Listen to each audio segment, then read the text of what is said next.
Hello, all guys, gals, and non-binary pals. Welcome to the newest episode of the Noobs and Knockouts podcast, brought to you on YouTube, on Spotify, on Amazon Music, and Apple Podcasts. I'm Austin. I'm a knockout. Watched a lot of wrestling.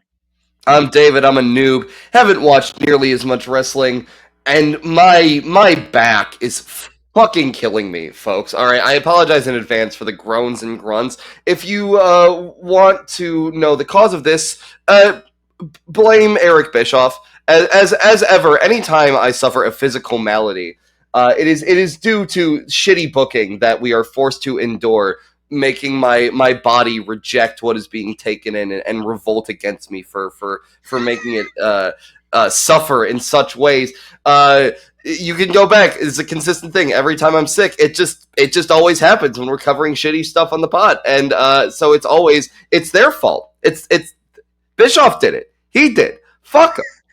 I thought you were going to say that your back is hurting from carrying the show, much like Sting carried Fall Brawl 96.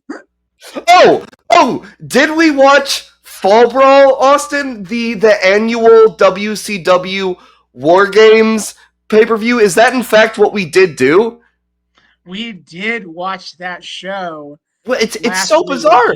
It's so bizarre because you say we did, and I do have vague memories of that specific pay-per-view title, but there's one small problem. Where the fuck was the War Games? Well, it technically happened. Nominally, I guess, but holy shit. Officially, War Games happened. It's on the books. Jesus Christ. The shared brain cell is back at full capacity, baby. So tonight we're going to be watching the Fallout show, the Nitro after Fall Brawl 96. So therefore, let's recap Fall Brawl 96 here in the front half. Oh my god. It'll start off cool. Whoa, we started with Dean Malenko, or no, not Dean Malenko. We started with Chavo and DDP, right? We did. Yeah, that was a good match. That was a good match. Yeah, they had a good match. The Chavo Guerrero getting revenge for his uncle because DDP is being the sorest loser about losing his cutesy little Battle Bowl ring. And to Eddie. But in the end, Experience won out and DDP won the match. Yes, which is probably about what you'd expect, considering that, like, you know, Chavo is still baby, DDP is a rising star who's getting super over, and as we've said many a time, impossible to keep heel with a straight face. Yes, he might still be a dirtbag heel right now, but also the crowd is getting really into throwing their hands up in a diamond shape and going bang. It's fun. I do it, and I feel a little bit of happiness, which is, you know, in this economy, baby. Yeah, so DDP's time as a heel is quickly running out. We will see that change to babyface in this arc. Yeah, but that's cool. Coming up soon. But either way, it is really cool to like to start off with a match like that with, like, you know, DDP is not early career necessarily, but like it's still like the initial bout of him getting really over, and then like legitimately baby Chavo doing incredible work. Like, man, it is such a shame that like dudes like Chavo went to WWF and got used the way they did, because like he wasted his time as Kerwin White when he can do shit like he did in the fucking like DDP match. It was legitimately quite good. It's easily a top recommend from that pay-per-view. You know, if you listen to our last episode, you heard us gush about it. I'd say if you're gonna go back and watch a match, this is one of the ones to really check out from this.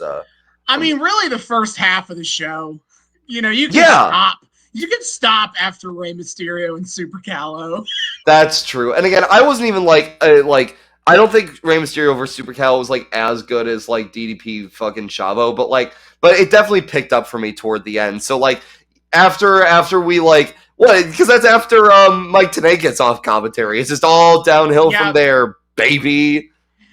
All right, and then the second match was the submission match between Fire and Ice, Scott Norton and Ice Train. It was good enough for what it was. It was really short though. Yeah, it could have had more, but like for what it was, I thought it was neat. I need to see more like big Meat Boy technical matches because it's just such a fun like clash of expectation versus execution. I think it's really cool. But in the I guess aesthetic versus execution, either way. In the end, Teddy Long interfered to distract Scott Norton, and it allowed Ice Train to lock in the full Nelson and get Scott Norton to submit. Yes, Jump Scare Teddy Long is here in the very back end of his WCW career to play like pseudo heel manager.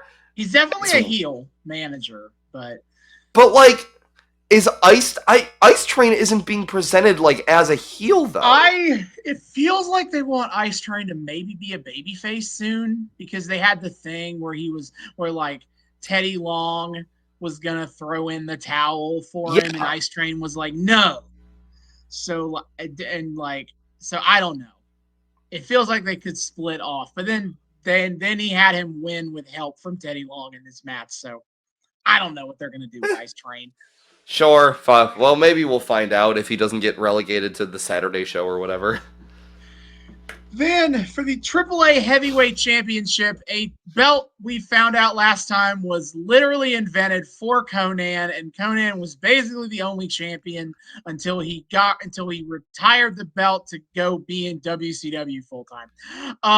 Do we have physical evidence that this belt exists? No, but they don't even show it on the show. They sure seem to talk about it a little bit. They say he is the Mexican heavyweight champion, and we just have to take their word on that. I suppose so. We can't just have a match between two luchadors. It's got to, like, I don't know, have some bullshit attached to it. Because otherwise, why would people care? But yes, Conan defending the belt against Juventud Guerrera. This is kind of a big show out match for both of them, as Juvi has had like 3 matches in WCW at this point. And Conan has completed his big heel turn, his change to be more to get back to his Mexican gang roots, and he has joined the Dungeon of Doom. The smartest move in his entire career. One of those things is going to be not as influential in his career as the other things I said. I'm sure it's the heel turn. Fucking and the match was originally supposed to be Psychosis, which also would have been a crazy match. Psychosis got injured, I believe. Got hurt. Whoops.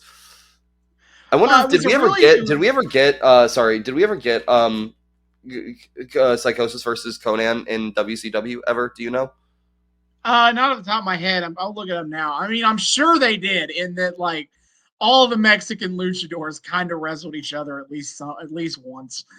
In WCW. That's fair. They weren't allowed to do anything else. You got LWO going, and it was all downhill from there, which is a generous implication to make that there was much of a hill to come down from either way. But they certainly tried their best. No, WCW absolutely locked the luchadors in the like Mexican, the Latino a ghetto, if you will. Sure, like that. Okay, so they will. Conan will wrestle Psychosis a few times. Oh well, there we go. Sometimes on TV, sometimes not. Well, they will make up for this. Okay. Well, cool. Then in the 4th match of the show, Chris Benoit versus Chris Jericho. We're going to talk about more guys who just showed up in WCW. Chris Jericho, who is just so happy to be here and happy to support these fans. And commentary is out here being like, what a Great rising star. What a terrific future WCW champion. This kid is going places, specifically in WCW, and nowhere else. He's going places, all right. He will, in He's fact, go going to a he's going place. places. He is going to Stamford is where he's going. That is a place that one can go to. Look, we yada yada Chris Benoit matches on this podcast, but it is one of the better matches on the show, as you would probably expect, given that Chris Benoit and Chris Jericho were two of the better workers in the world at this point in time. It's just crazy, but yep, that's where we're at, folks. Then for the WCW Cruiserweight Championship, Rey Mysterio Jr. defended against Super Callow. Yes. I enjoyed this match quite a bit. It was Super Callow was on the offensive and had Rey playing defense a lot of the match in a way that I kind of was interested in. But in the end, Rey got the win, and he is still calling out Dean Malenko. Dean Malenko is still kind of the guy. The forever feud between the 1A and 1B of the Cruiserweight division. It's true. It's a shame. So random sidebar, but like it's a shame that like in the year of our Lord 2025, Mysterio and Malenko work for rival companies, because it would be cool to like, as Rey slowly chugs toward retirement, like see something between the two of them as we nostalgia trip for Rey. Yeah. I don't know when he's planning on retiring. It seems like it's kind of soon-ish, maybe. But you'd think, but he keeps getting thrown in the super soldier serum surgeries, and he keeps coming out better than ever. So I know. It is crazy that 2025 Rey Mysterio is like able to do the shit that he's able to do. Like everyone thought his knees were perma-cooked like 15 years ago, and he's still going. Yeah, look, man. Sometimes you're just built different, and sometimes you find new fantastic ways of putting yourself through like physical therapy or spiritual healing. Maybe it's the fact that he beats his kids. I don't know, but he's discovered the fountain of youth. Is the point? Yes. He went. Rey Mysterio still WCW champion here. Then for the WCW World Tag Team Championships, it's Harlem Heat defending against the Nasty Boys, and this match just was none of what I wanted. Great. I don't like the Nasty Boys. They're correct. Oh brother. Yeah. I was definitely I do like the Harlem Heat. I definitely wasn't born in the right period of time to have any positive feelings about the Nasty Boys. Yeah, if we were doing this 30 years ago, I might like be a stand for the Nasty Boys. They were fucking over in the early to mid 90s. Yeah. And I don't understand it, really, but they were.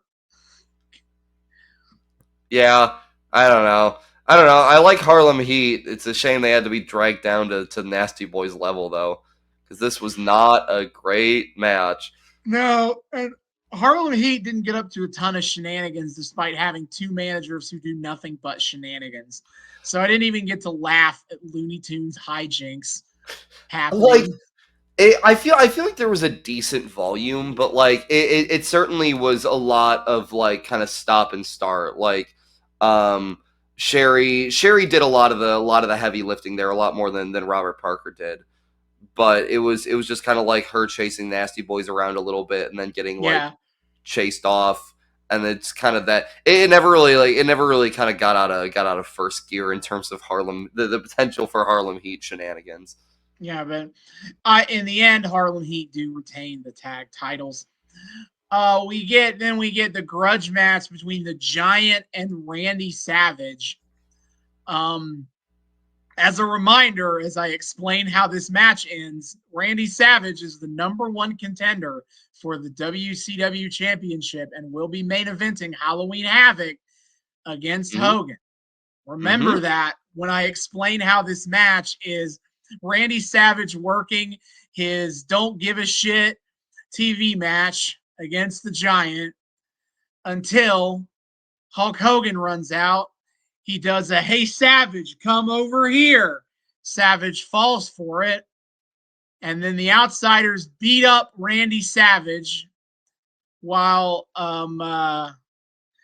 Nick Patrick Nick Patrick ignores all of it because he's and totally not in the pocket. Pretends to concussion test the Giant. But the Outsiders and Hogan beat up Savage and then throw him back in the ring, and the Giant pins him for the win. Yeah, so to recap, as we set up the main event for Halloween Havoc, we make our contender look like a fucking moron.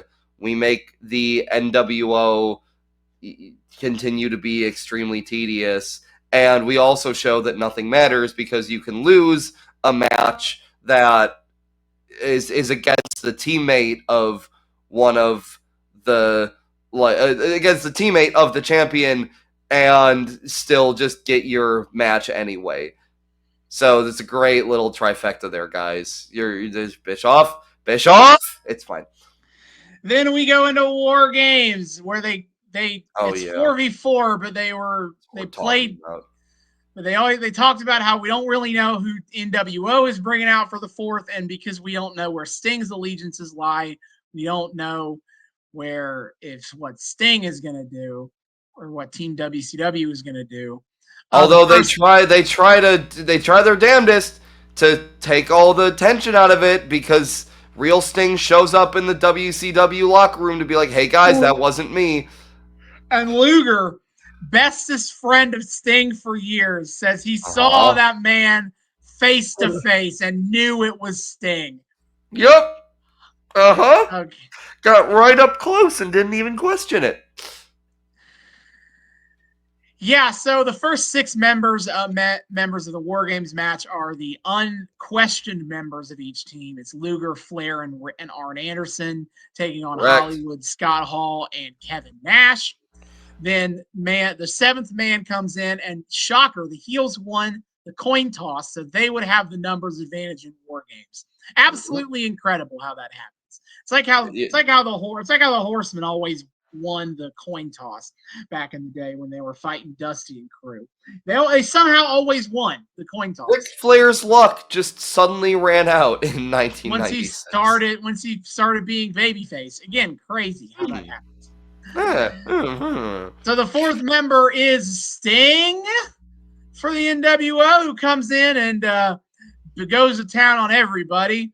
Again, it's cheap and it's easy, but I still want to applaud the camera work done during this section of the match. They do a great job of making sure you can't get a good look at Sting's face during this segment of the match, because if you could, it would ruin the payoff. Yes, I again, they had the ingredients here, and they even had a decent sense for the timing.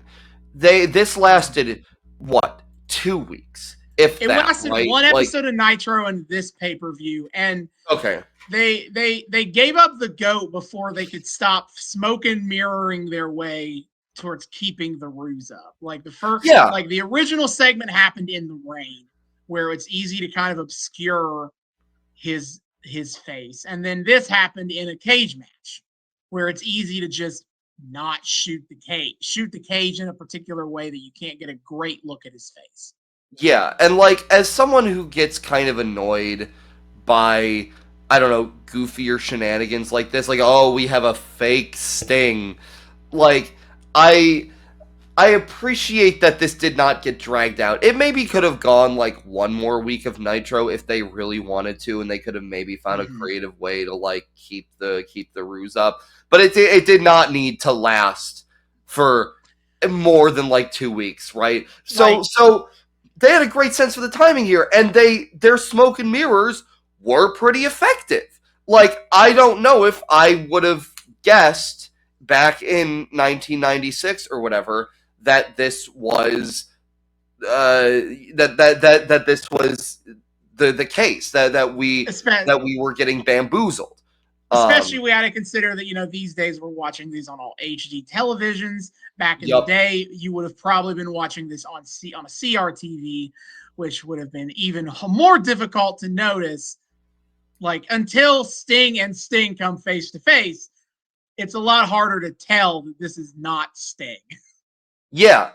Which makes it a real fucking shame that they somehow managed to take all of the air out of the, like, real Sting reveal here by having him show up early and then, like, it just making it, turning that into the most foregone fucking conclusion. Like, I would have probably cut that backstage interview. I don't think it adds anything to the No, it story. doesn't. And I think I agree that it kind of builds the ambiguity, because that's the thing, is this whole story with Sting is built on ambiguity of what his loyalties are. We'll see that Yeah. going forward as well. God. And so, like, having him try to make amends with Team WCW right before the match, I think does take away from that ambiguity of, like, whose side is Sting actually on. Correct. If we don't see him until he runs out, and it's now obvious because the eighth and final man is actually Sting. Yes. Until when he comes out, then it's like, oh, so he actually didn't turn on us. Our bad. Like, until that moment happens, I think you got to keep the ambiguity of, we don't actually know. I mean, the only evidence we have, they figured this out correctly on the Nitro, because real Sting wasn't on that show. Correct. It was just the fake Sting. So, like, the only, and they made a thing out of like, we've been looking for Sting. Sting's not we can't around. find him. Like, the only evidence we have suggests that Sting has turned traitor. Yeah. And again, the other problem is, as I've talked about, this serves to make Team WCW look like a bunch of morons, because, like, and it even kind of makes Sting look kind of dumb too, because, like, we never really get a reason why he wasn't at that Nitro, which is kind of crazy. Like, you could have done something storyline wise there. You could have had, like, you could have had, like, I don't know, the WCW, like, incapacitated him or something, or no, not the WCW, the NWO incapacitated him or something like that. But it's just, like, sheer happenstance that he wasn't there. Or you also had them announcing that WCW, Team WCW, despite the fact that everyone in the fucking locker room is apparently chomping at the bit to join, just doesn't pick a fourth dude. Like, this is the easiest moment to write. They pick some rando-ass fourth dude. Rando-ass fourth dude comes down, gets assaulted by the Giant or whatever. It seems like they're down a man. Lights go out. Lights come back up. Boom, there's real Sting. Like, that would actually have been really cool. Like, really, yeah, I know it would have. Like they don't really, like, again, they set up this plot point idea of, like, WCW, the whole locker room kind of wants in on this match now that Sting is apparently not going to be the fourth. But then we never get to actually see that pay off, because they just have Sting come out in the fourth spot. Yeah, so, like, none of this, like, everything that could have been really cool about this and created another moment, like, not in the same vein, not of the same caliber, but, like, in the tradition of, you know, Scott Hall storming Nitro and Hogan turning heel, of the really cool reveal moments that have happened in the history of the NWO, this could have been one of them. And yet they fucking ruined it by completely taking the air out of any tension and completely robbing anyone in the story of any kind of, like, I don't know, common sense, that if you think about it for more than 5 seconds, you're like, wow, everyone here is just really fucking dumb. Yeah, but Sting comes out and lays out the entire NWO 4v1. I actually like that a lot, is in a sense of, I do, like, too. Instead of that feels like it foreshadows the, like, we're gonna see that.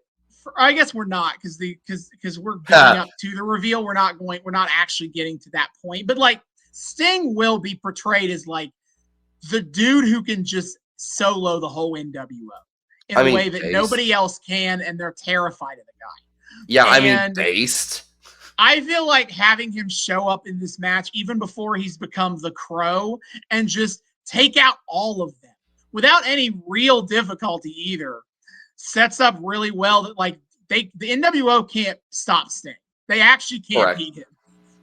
They've got nothing to be No, able to dude stop is this like, dude. dude is Sting as a wrestler deserves to get portrayed in this way because he rules, and I love the character beat of he's powered up via this giant character shift, and I do really enjoy that fact, and that it carried through the rest of his career all the way to his retirement, where his match with Yeah. Darby and the Young Bucks went as insane as it fucking did. Yeah.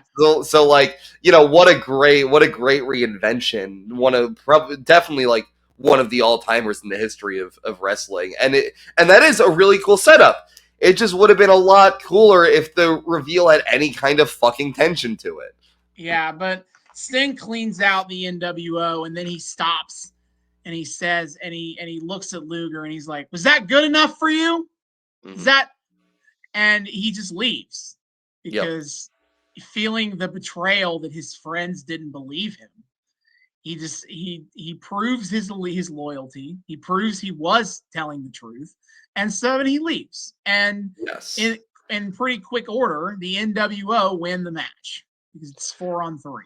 And I'll be interested to see, after you've just mentioned, a running thing throughout this arc is going to be how much or where Sting's allegiance lie.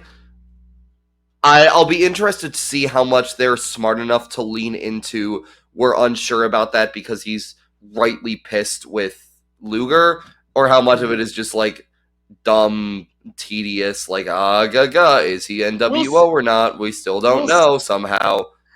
We'll see. I plotted out this arc, but I didn't actually watch any of the stuff. Yeah, because I wanted to experience that as well. So I don't know the answer.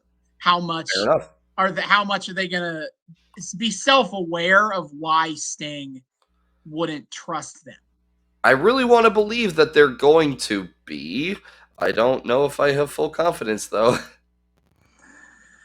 But after the match though, it's just beat up. The NWO beat down shenanigans.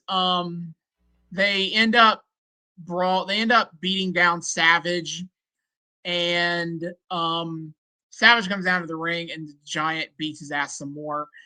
They break out the spray paint, and significantly, Miss Elizabeth runs down because, again, kayfabe at this point, she has broken up with Randy and taken all of his money in the divorce to go hang out with Ric Flair and the Four Horsemen. But she sees this violence happening to her ex, and it's too much for her, and she throws herself onto Savage's body to protect him, and all that really gets her is she also gets spray painted by the NWO, and they spray paint Savage, and they end the show taking over the broadcast booth and just goofing around. Yeah. Really? Yo, I just had like a brain blast where like they could have they could have been like Savage announced as the fourth man. He still has the match with the Giant, and everyone's like, Savage, you're gonna do this like twice in a row. What the fuck, man? And like, maybe they end the match with the Giant in a DQ or something. I mean, it's it's Nick fucking Patrick, because of course the match doesn't. The Giant Savage match doesn't really matter. It's just there to do the angle.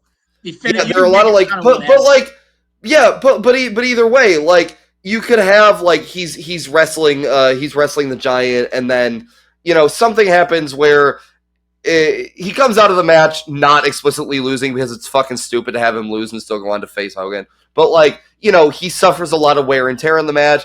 He comes out for War Games, but like Giant comes back for revenge or something, and like, oh yeah, he can just beat the Giant. And Giant comes back for revenge. He beats up on Savage. Savage is taken out.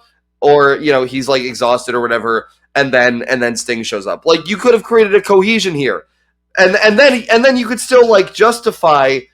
War Games should have gone on for a little bit longer, but you could still justify like them doing like sacrificial lamb shit on Savage at the end in a way that doesn't feel like we're just like rushing to do this angle and overlooking fucking War Games to do that. Like, there are ways this could have been done. I'll stop harping on this, but Jesus fucking Christ, man. So that was Fall Brawl 1996. And as I said, our episode this week is the Nitro after Fall Brawl 96. So we're going to see the fallout to what happens. Brawl. To fallout to Fall Brawl, like that. Yeah. So if you'd like to watch along with us, you can do so at Peacock. That is where for about 13 more months, WWE has most of their streaming library, including all of WCW's main content. Godspeed, fam. Yep. We'll see what happens after that. So when we return, we'll be talking about the September 16th, 1996 episode of WCW Monday Nitro. Oh, please don't be stupid.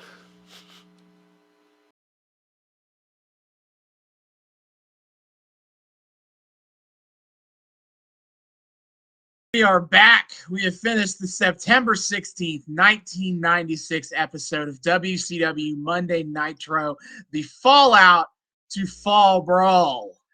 Man, I really want to like this arc, Austin. I really wanted to like this. The road to Croasting sound like such an intriguing thing to do. See, the thing is, I like the arc that we're following. It's everything else that is happening around it. I'm like, what? Including some of the stuff that is directly related to the single like character arc that we're following down right now. Sure, but Sting is doing great work. Oh yeah, I mean it's Sting. Everything he touches for the most part turns to gold. Like, you can't really go wrong with Sting, but dear fucking Jesus. This podcast really driving it home for me that late 90s professional wrestling is just not my thing. Nope. I don't like Raw's War era WWE, and I don't really like WCW Nitro. And this is supposed to be during the peak. This was it. This through 97 is collectively considered the peak of WCW creatively. And I don't really care for this shit either.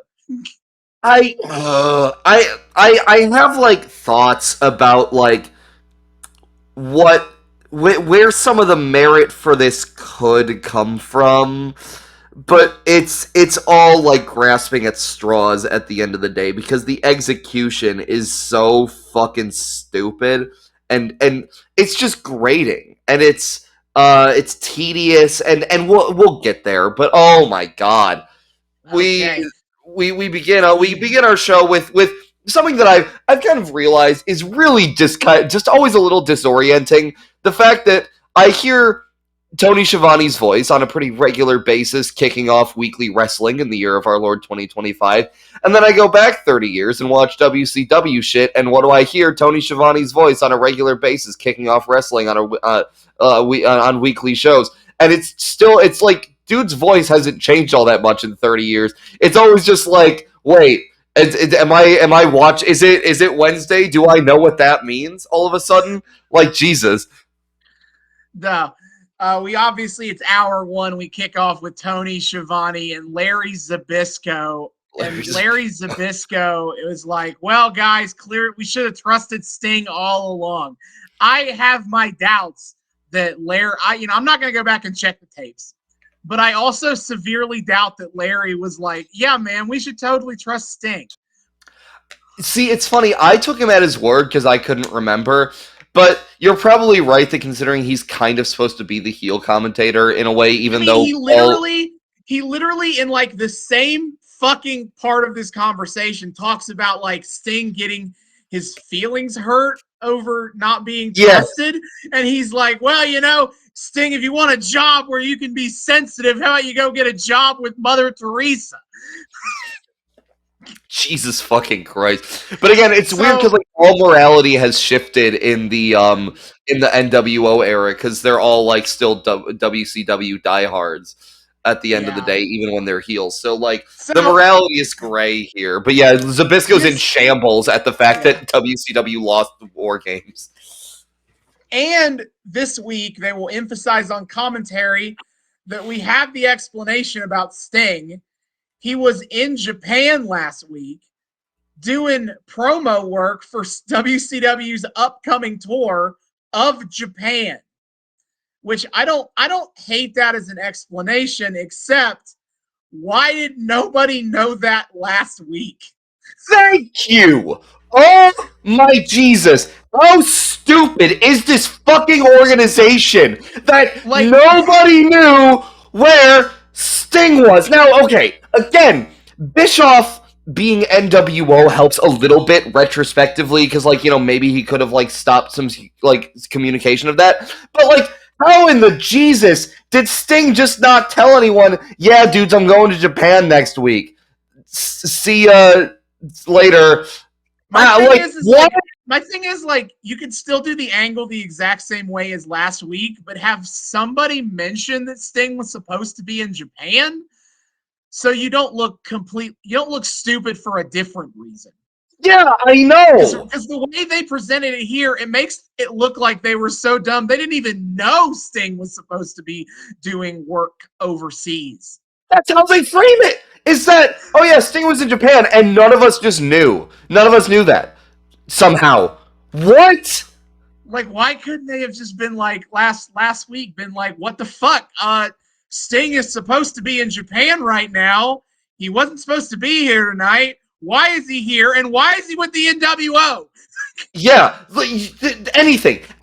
Again, it's all like such easy fucking solutions. It's the same thing that I was ranting about with how stupid the reveal was on War Games last week. Like it could have been anything. It could have like you could have just added a little bit of dialogue or something to like not make this so stupid and not make everybody seem like they all took fucking stupid pills at the beginning of this. But you just didn't give a shit and just kind of was like, whatever. Who's paying attention? And I mean, clearly people weren't, considering that this was like in the middle of the 83 weeks. So like people were like, yeah, this is the shit. But like, brother. Honestly, like I feel like the explanation that he was just in Japan is actually worse than leaving it to assumptions, because an explanation that you could have just assumed is he just wasn't booked. Like he could have just he wasn't booked. We didn't have there wasn't any match announcements for Sting last week. You could have just assumed that they just didn't book him, and so like why isn't he there? It's well, he didn't have a match, so why would he be there? Yeah, Like, and why like did he need to be there? you could have played it, and again, there's a story thing to be had there, right? Like paranoia is so high because of the NWO that people take little things like that and they don't think about it. And then you could have done a really cool reveal, kind of like what I talked about at War Games last week, and that would have been fine if you had actually taken the time to emphasize any of that shit. Right. And not just make it seem like everyone's a fucking moron and then ruin any kind of coolness to the surprise. Like, Yeah. oh my god. But no, but by giving an explanation, you make it worse, because now that explanation has to retroactively fit with what you've already shown, and it does not make sense. It so does fucking not. Him having a place to be makes it make less sense than an assumption that he just didn't have to be at Nitro, so that's why he wasn't, which gave the NWO an opportunity to have to insert a fake Sting, because real Sting isn't there. He's not supposed to be, so no one's going to be there to fact check him about it. Yeah, exactly. Like, oh my god, all of this could have just it's so easy to make this not dumb, and they just didn't do it. Whatever. Anyway, Tony and Larry run also, down like a. Oh yeah. Well, they're running down the still image replay of right. Fall Brawl, which is because fuck you, you shell out to actually see the By moving pictures, the asshole. goddamn by the fucking By the replay replay, this week, by the bitches. replay, bitch. Yeah. But yeah, We you go cut ahead to because you also messaged me about this, and I. right. So we cut to outside the arena. And this is going to be a reoccurring thing all night, and this is so silly in a lot of ways. A bunch of fans of the NWO, and you know this because they're wearing NWO shirts. They have gathered together and they are passing out the propaganda flyers as people are getting their tickets checked to get into the arena. Okay, Yep. this is something I thought of this week The watching this NWO episode. Twinks. Not that. I was thinking, why do they call them propaganda flyers? Like, what makes it propaganda? Well, it seems like I they don't have think little that really taglines fits. at the bottom that are Right? like shitting on WCW. I guess is that really propaganda? To just be like, Well, this shit sucks, no. NWO rules.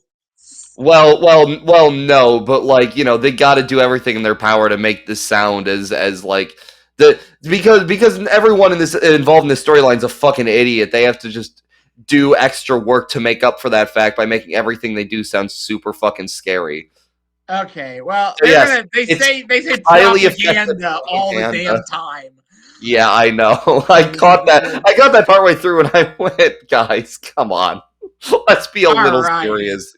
Let's be a Okay, little but serious here." all right, but then the first match of the show, Wait, sorry. cruiserweight. Wait, no, because you messaged me about something when they were replaying Fall Brawl, and we need to talk about this. Is that they're doing the still image replay, whatever, and they get to the ending angle. First of all, I just want to say that like a still image play by play of the War Games match is only mildly less interesting than the match itself. But then they get to the post match angle, and Tony Schiavone says that he has never seen anything more disgusting than spray painting Miss Elizabeth's dress. I don't understand. There must be some sort of cultural context that I'm No, missing to this. how Because could there be cultural context? This is America in the '90s. I don't know, man. They're selling getting spray painted as the most disgusting, heinous action you've ever seen. Like, okay, her dress is probably ruined. Okay, And like the what back of her else? dress specifically, not even the front. Like, what? I get it is technically assault, but it's also spray paint. He Yeah, didn't no, it's jump her. we must protect woman, as I said, and I think part of it too is just like she is pretty to look at. She got spray paint put on her. She is less pretty to look at. This is the worst thing that has ever happened to me in my life. Like, we're gonna see later in the show that like Miss Elizabeth is now like scared of getting attacked by the NWO. And again, I Which want is to fair. fair, except the only way she got attacked was getting spray painted because WCW is TVPG, brother. They're not gonna actually have the NWO put the boots to a woman. True. So the only thing she was physically handled last week is they grabbed her to get her off of Savage so they could spray paint Savage. Yeah. And again, I get like that in and of itself is a scary, traumatizing experience. So I get it, but of course it's the like we must have chivalry mindset to protect woman, and woman is scared, so we must protect her more. Like it's stereotypical shit without like much thought put into it, but it's so fucking goofy. This is the most disgusting thing, and they're painting like NWO in black spray paint on her dress, not her skin, just the back of her dress. NWO HH on the back of Yeah, her dress. R.I.P. Elizabeth's dress, I guess. Okay. Waka waka. Yeah. Anyway, first First match. match. Let's fucking go because I was excited On this show, they about this decided one. well. They decided on the pay-per-view. They said, well, we had the two Mexican champions defend their belts against other Mexicans. How about we just flip that and do it on Nitro? Bro, there was nobody on this episode of Nitro except, well, actually, no, that's not true. But like so many of the fucking matches on this episode of Nitro were just dudes from Fall Brawl just like mix and matching their opponents. And it was one step above the old WWE method of literally running rematches after the pay-per-view. Like there was no rematches, but it was just the dudes who wrestled at Fall Brawl. Yeah, and let me tell you, the guys who weren't on Fall Brawl that they decided to throw in the ring on this episode. Oh boy, there were some. Get to them, aren't we? There were some. It was actually my next. So my note when this started off is like, oh, Hoovie's here. I can't wait for WCW to aggressively not give a shit.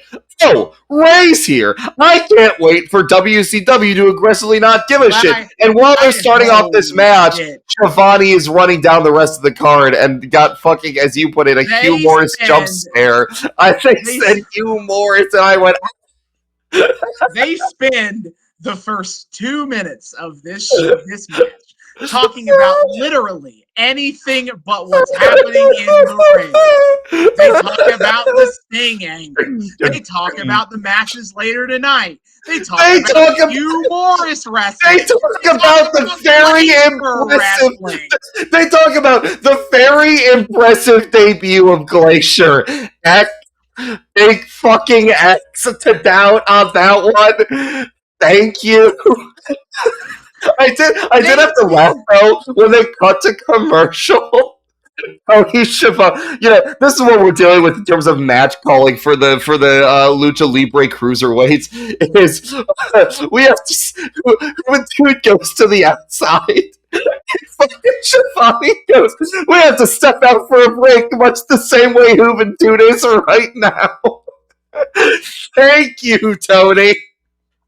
Incredible. Jesus fucking Christ.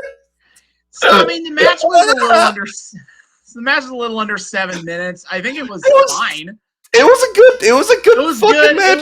Larry Zbyszko on commentary is literally saying, we don't need this flippy shit. Like, these guys are doing too much. He was super, this and the other Luchador match, he was super about, like, well, they're doing all these high-risk maneuvers. I don't know about this. Larry Zbyszko is a typical IWC Twitter poster. Look, nobody whose wrestling peak was in the 1970s should be commenting on Mexican Lucha Libre. Larry Zbyszko's biggest career feud was against Bruno Sammartino. How about he not have opinions about high flying? Did he beat Bruno Sammartino? I don't think so. Jesus Christ. It's dire, brother. I mean, he is the living legend. Yeah. If you say it, it's true. That's how truth works. That's why R-Truth has never told a lie in his life. You are right. He grew up watching John Cena, that R-Truth did. All right. Oh my god. Anyway, you do the match notes until we get to the. I didn't take. I'll be real. I didn't take match notes, so we got to the finish. It was just because and here's the thing. I felt bad not doing match notes for this because it is kind of playing into WCW's own disrespect. But like, man, here's the thing. They're going at a like fucking a mile a minute on this thing, and it's tremendous, but they're doing so much, and I know taking match notes isn't going to amount to shit because WCW doesn't care, and sure the fuck enough, they can't just they can't help themselves because they cut away from the match to show the fucking NWO Twigs rally outside. I fucking hate Eric Bischoff. And it wasn't, this is this is literally near the end of the match. So Juventud hits a Hurricane Rana off the top to Rey Mysterio for a 2 count. Crazy big spot. And they cut to the parking lot of the NWO Twink fan base having a tailgate of some sort, just celebrating that they won at War Games. Like they're just out in the parking lot chanting NWO at people. And we cut back right to the actual finish where Juventud is trying to do a power bomb off the top rope.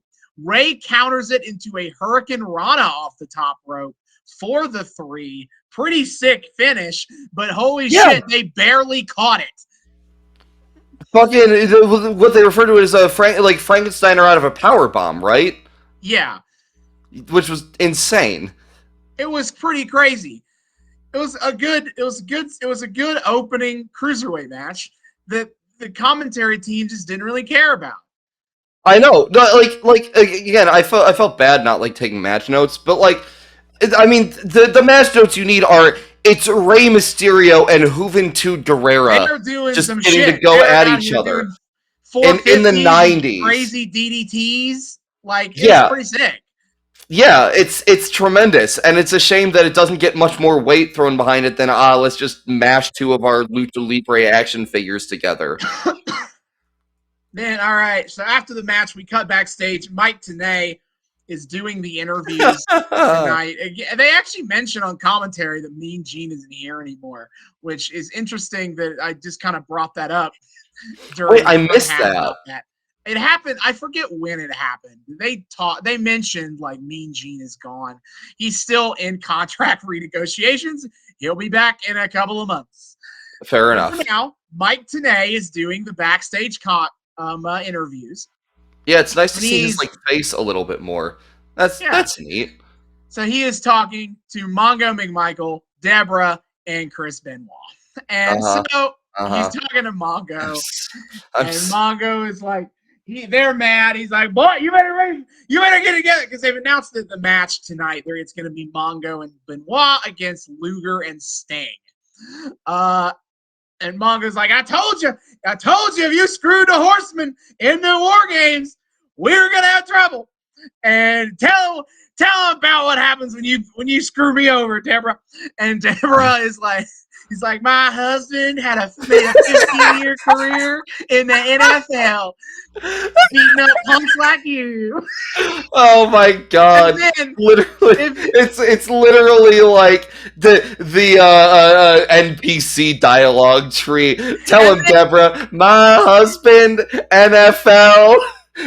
And then, as if this promo couldn't get any worse somehow, Benoit gets on the microphone. He's like, it was prophesized that you would betray the Horsemen, and now you will follow the path.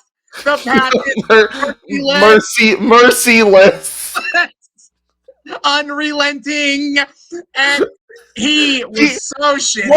What? Fuck, he said, I didn't write this down, but he said a word that clearly he started saying something and then turned into something else, and it was at the end of this promo, and it was so fucking dumb. Like he just could not say shit. Merciful Benoit. Benoit's promo was so bad it made me want to hear more of Mongo talk. Yeah, like I'm so glad, right, that Mongo McMichael was here to sound like a fucking oaf. Really added to the proceedings and the prestige of what's going on here. But Jesus fucking Christ, at least we're not dealing with Benoit at like good lucha thing levels of promo ability in 1996. Dude cannot hold this shit down to save his life. He's we have to like ignore him when he's in the ring, but like we can definitely make fun of him when he's talking. I will dunk on his promos every time. Yeah. Did he ever get better? Like, did he ever become a better promo? Not in really. the next 10 years? Oh no. He kind of never. I mean, he got better in the sense of like he leaned more into the gimmick of being like a violent psychopath, and he was better at playing that than he was at playing straight-laced wrestling guy that he is here. But like he always had a reputation of being not that good at promos. He never That's that never really changed for him. that's really funny. He might be the worst promo guy of all of the major cruiserweights of the cruiserweight smaller guys that came out of this era of WCW, between like Ray, Malenko, Jericho. Yeah, I was gonna say, like, all those guys can talk. Like, especially like Jericho, Eddie, Eddie, Eddie. You know, Chavo. of course, Eddie can like talk. Mm-hmm. But Benoit never got that good at it. He was always an That's, in-ring first guy. you know, honestly, it's kind of a relief. At least we have something we can like be mean to him about, Yeah. justifiably, aside from murder. Speaking of bad Speaking, promos, okay, speaking. we went from this to the blood runs cold as we are now introduced to Glacier. And okay, Yeah. Tony Schiavone lies to our faces, but no, yeah. Before we talk about this, I need to add, Tony Schiavone lies to our fucking faces by saying that everyone has been talking about his unique style and his background. No, they haven't. Stop it. Oh, I'm gonna have things to say about his unique background in the match. I can't wait to talk about his unique style in ring. Anyway, before we even start, I have to say this. Okay, this dude is so obviously a Sub-Zero Mortal Kombat ripoff. That is what Yes, they're we've trying talked to get about this across. many times, and oh my god, is it ever And, okay, egregious? I get that. I feel like WCW should have realized that you can't have this dude cutting these promos when that's what you want this guy's vibe to be. It's kind of like how it's the my god. opposite of. It reminds me a lot of Lucha Underground deciding that Prince Puma should not cut promos, because if he did, it would be super obvious he was born in Kentucky and not Loyal Heights, California. WCW was not self-aware about what would happen if you let this guy talk. Oh my god, this man has no one has ever sounded more like a guy from Georgia that does martial art, that does karate at a strip mall. No one has ever sounded more like that than this guy. Negative fucking aura. Negative ass aura. Holy shit. He talks like a dude. He does not. He doesn't try to do a voice or anything. I went to Kyoshi, Japan to train with my master. And this promo is so dumb. It is him trying to lore. It is like a lore dump, but of the stupidest lore dump ever that nobody cares about. Yeah. His I'm sure his master Dayrin has shown has rocked his world as if by thunder. He talks about having he talks about a fascination with martial arts and how Bruce Lee became a big star and it made him too want to study martial arts. And just so like Sub-Zero. So he went to Kyoto, Japan, and he met an old master. We don't even name this guy. An old master who taught him many things. He just happened to wear a wide straw hat and white robes and had control over the elements. Honestly, this promo is so generic it could have been AI generated. But he talked about how his master taught him many styles and how he combined those styles to now create a unique, good style. A good lucha thing. While in Japan, he trained with the Japanese wrestlers, and now he combined his martial arts style with their wrestling style. I'm going to remember that. I'm going to remember that you said that you learned from Japanese wrestlers, buddy. I'm going to remember that you claimed that. And then he's a master of strong style. And as a reminder, and then after he explains his style many times here, he explains all of the shit the symbols because in Japan they use symbols instead of Okay. letters. And okay, talk about explaining the symbols, and I gotta add something to then this he's the here. symbol he took to the belt, and he's the symbol of infinity of the universe. And then I forget the symbol on his face. I forget what that means.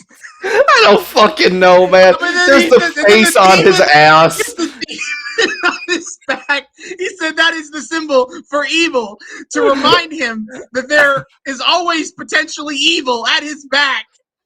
And This man here looks like he should again, be presented as a monster heel, by the and way. I then, don't know why they're making him a okay. fucking Oh, I face. forgot. He also talked about how his gear, because they show like the helmet and the shoulder pads, are a tribute to the great gladiators in history. And then my absolute favorite part of this promo is he says, glacier. A glacier is commonly known as a large moving mass of ice. And that is me. I am a large moving mass towards my opponent. I need to share with you that this promo, this fucking video package was so egregious that like I called Robbie out to watch it with me after I watched it through the first time. By the time he made it apparent how fucking much of a Sub-Zero ripoff he was, Robbie was over here commenting like, "What was your master's name below freezing?" which was tremendous. I have to say I was not aware that fucking the Hollywood Studios had a rip off Mortal Kombat part of their backlot. That's really nice. So He the got the whole film there. fucking promo, by the way, is happening on this big icy castle backdrop. And Again, it looks like it's from a home movie version of the Mortal Kombat movie. And he fucking is doing air karate the entire time. Oh, no. There's one thing you have neglected to talk about, Austin, which is there's a lot of shit to laugh at when he's talking, but there's also something great to laugh at when he shuts the fuck up, because there's some moments where he's not talking in this pre-tape and the camera's just zooming over his gear. But I swear to God, they repeat these shots like 3 different times. Like, I swear to God, we get the same pans over his gear like 3 different times. So it's panning over his gear and over his air karate, but you can clearly hear in the background when he's not talking. The music they set this to is just Jimmy Hart rip-off Mortal Kombat theme song. I did notice that too. That was what made me call Robbie out to watch me with him, because it was so egregious. It was so terrible. My name is Glacier. I went to Kyoto to learn from my master below freezing. I forgot that he got apparently his sensei, which is Japanese for that teacher. Thank you. He does make sure to explain that. That his sensei is the one who gave him the name Glacier. Okay. But which again, I'm so glad. He's a moving mass of ice, and he is a moving mass towards his opponent. Speaking of moving masses of ice, I cannot. Ice train, choo choo. This Glacier promo though. Shut the fuck up! Who are you? This is an all-timer so bad it's good wrestling promo. Who are you? Like, this dude is out here going too hard at fake karate in an ice palace while sounding like the most generic white guy you've ever heard, and talking about and trying to give a backstory for every single possible detail of his character. Glacier the wrestler, I have just learned, is a producer and a trainer for AEW. Yeah, I mean, he was in the first match on Double or Nothing. What? When they had on the pre-show, Double or Nothing, they had the Battle Royal, the first ever casino battle royal to determine a number one contender for the first AEW championship match, and Glacier was in it. As Glacier? Yeah. What the fuck? What the fuck? That's so insane. The Oh first my casino god. battle, the first casino battle royal was some of the most fucking throw them in there shit possible. I guess. Got eliminated by MJF based. That's And so funny. Yeah. Oh my god. Yes. Glacier. Yep, there's Glacier's AEW, name. AEW producer, Glacier. AEW producer. You know, pardon me, Glacier. I was not familiar with your game. My apologies. Yeah, now we can talk about this boring match instead of Oh talking my about god. Glacier being a maniac. Like, yep. It is Ice Train Okay. versus DDP. And how dare they give DDP a jobber entrance? Yeah, I know. DDP does not get a televised entrance, because they were too busy with the fucking Glacier pre-tape. Oh my god. So, yeah, this again, we're just remixing Fall Brawl at this point. Like, the match is fine. A lot of It it is fine. is DDP having they make a big deal about how DDP, especially because DDP is such a tall guy, he's a big dude, that he normally has the power advantage in matches he wrestles. We saw it at Fall Brawl against Chavo. But Ice Train is a big, strong boy.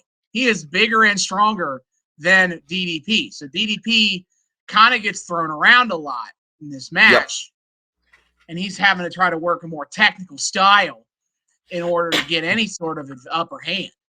Yeah, and again, you can really tell here that, like, he's starting to just get super over. Like, he's not working heel for a lot of this match. Throws up the diamond. People are cheering for it. I know, the crowd's into it, man. I also like it. I don't know if I've noticed this on previous WCW Nitro episodes, but I at least now I had forgotten, if not never noticed, that first hour commentary is literally sat right up against the ring, which is fucked up. What? I don't know if I ever noticed it before this episode either. But well, because they like tumble to the outside, and I see I don't know, the legs of like two women ringside, just like dressed in normal clothes, and I went, did someone jump the fucking barricade? What's going on here? And then they pan up, and no, those are like the timekeepers. What? They got no space down. There's no space in that ringside. Why don't they get to go to the nice desk? Because the nice desk is for the hour 2 commentary team. Why doesn't it also get to be for hour 1 commentary? They're chill guys. I presume it's easier for the transition if the two teams are in different spots. But I mean, I guess, but Jesus. Whatever. Yeah, so this match, they get to near the end. They start trading almost hit finishers. DDP signals for the Diamond Cutter, but he does do that. But Ice Train blocks him and sends him to the corner. Ice Train tries to lock in the full Nelson. DDP dodges it, but then Ice Train counters with a belly-to-belly suplex. But then, fuck that, we got to go backstage where the NWO fanboys are taking over the merch table.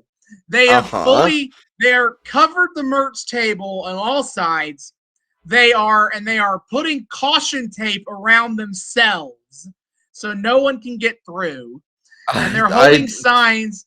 They got a dude they're holding all the signs. Some dude has a sign that says, "Who watches this crap?" Yeah.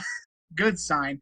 And while they're showing them do this, we hear the bell ring because they missed the finish to the match to show them to show them taping the merch table up. And this is a fun reminder that the commentary team does not watch what's in front of them. They watch from the monitor so that they know what the people at home are watching, which means they also miss the finish. Yep. And have to piece together in real time what actually happened. Because despite the fact that the match is happening right the fuck in front of them. But they can't watch that.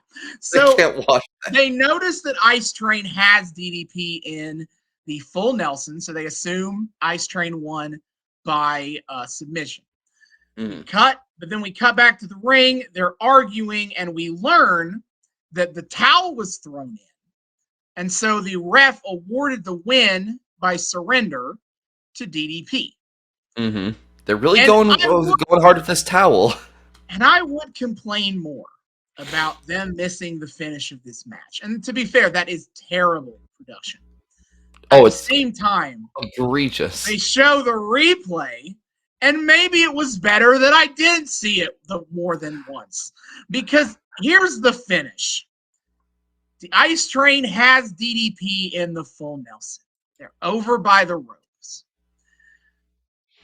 Teddy Long gets up on the apron for some fucking reason. DDP grabs the towel off of Teddy Long's head and throws it into the ring. Now, somehow, the ref doesn't see DDP do this.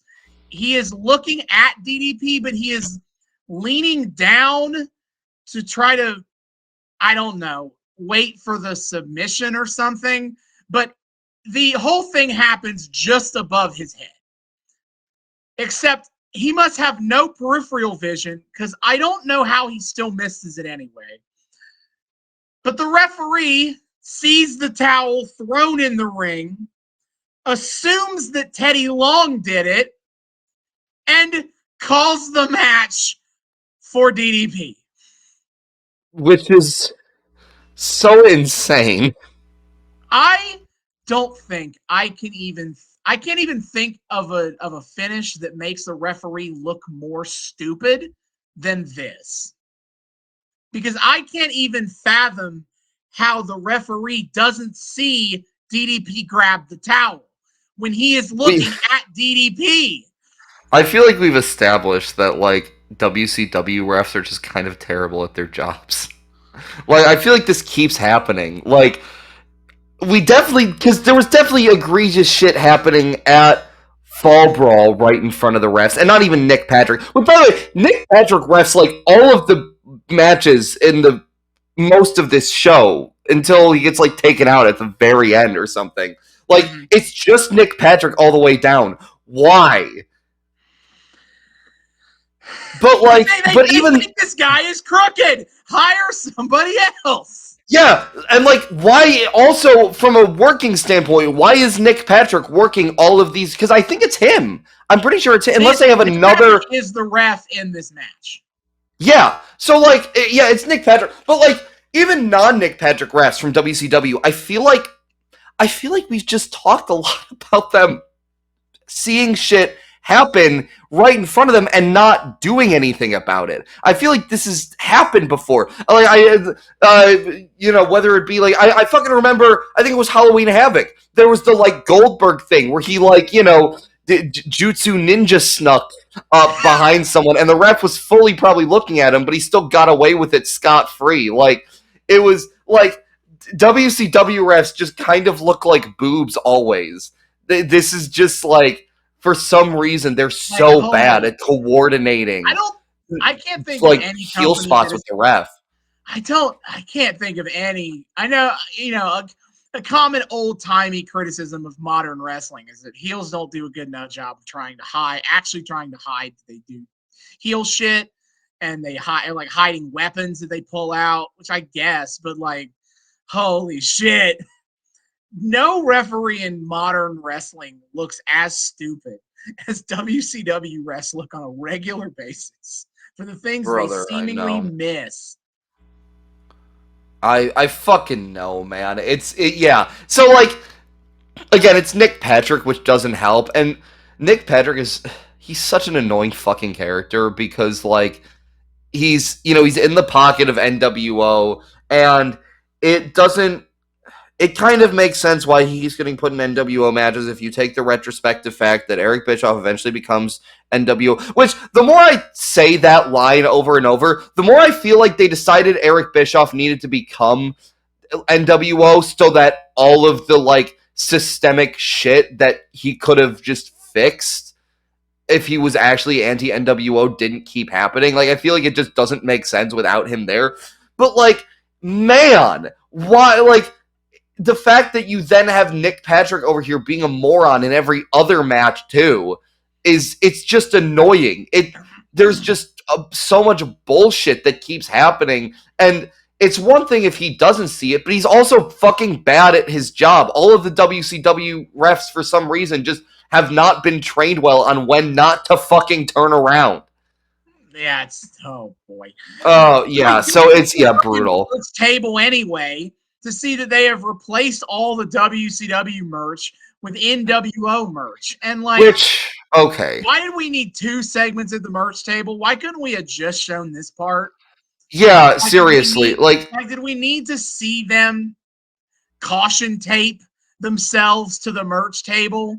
See, that part I didn't even mind. Just make it all one segment after the match. Yeah. Oh, yeah. Like, okay, and okay. Here's the thing. So yeah, they've set up the merch stand with NWO shirts, and okay. So I assume that they're doing this because they're going to start selling NWO merch at the live shows, and this is the way in which they explain why there is merch being sold for Public Enemy #1 at a WCW show, which is a cool way of going about that. I actually think that's like kind of cool. But like, Jesus Christ, of course you went about this in the most annoying way possible because you just can't stop yourselves from interrupting every single non-NWO related match with NWO bullshit. Like, this just could have been a post-match segment.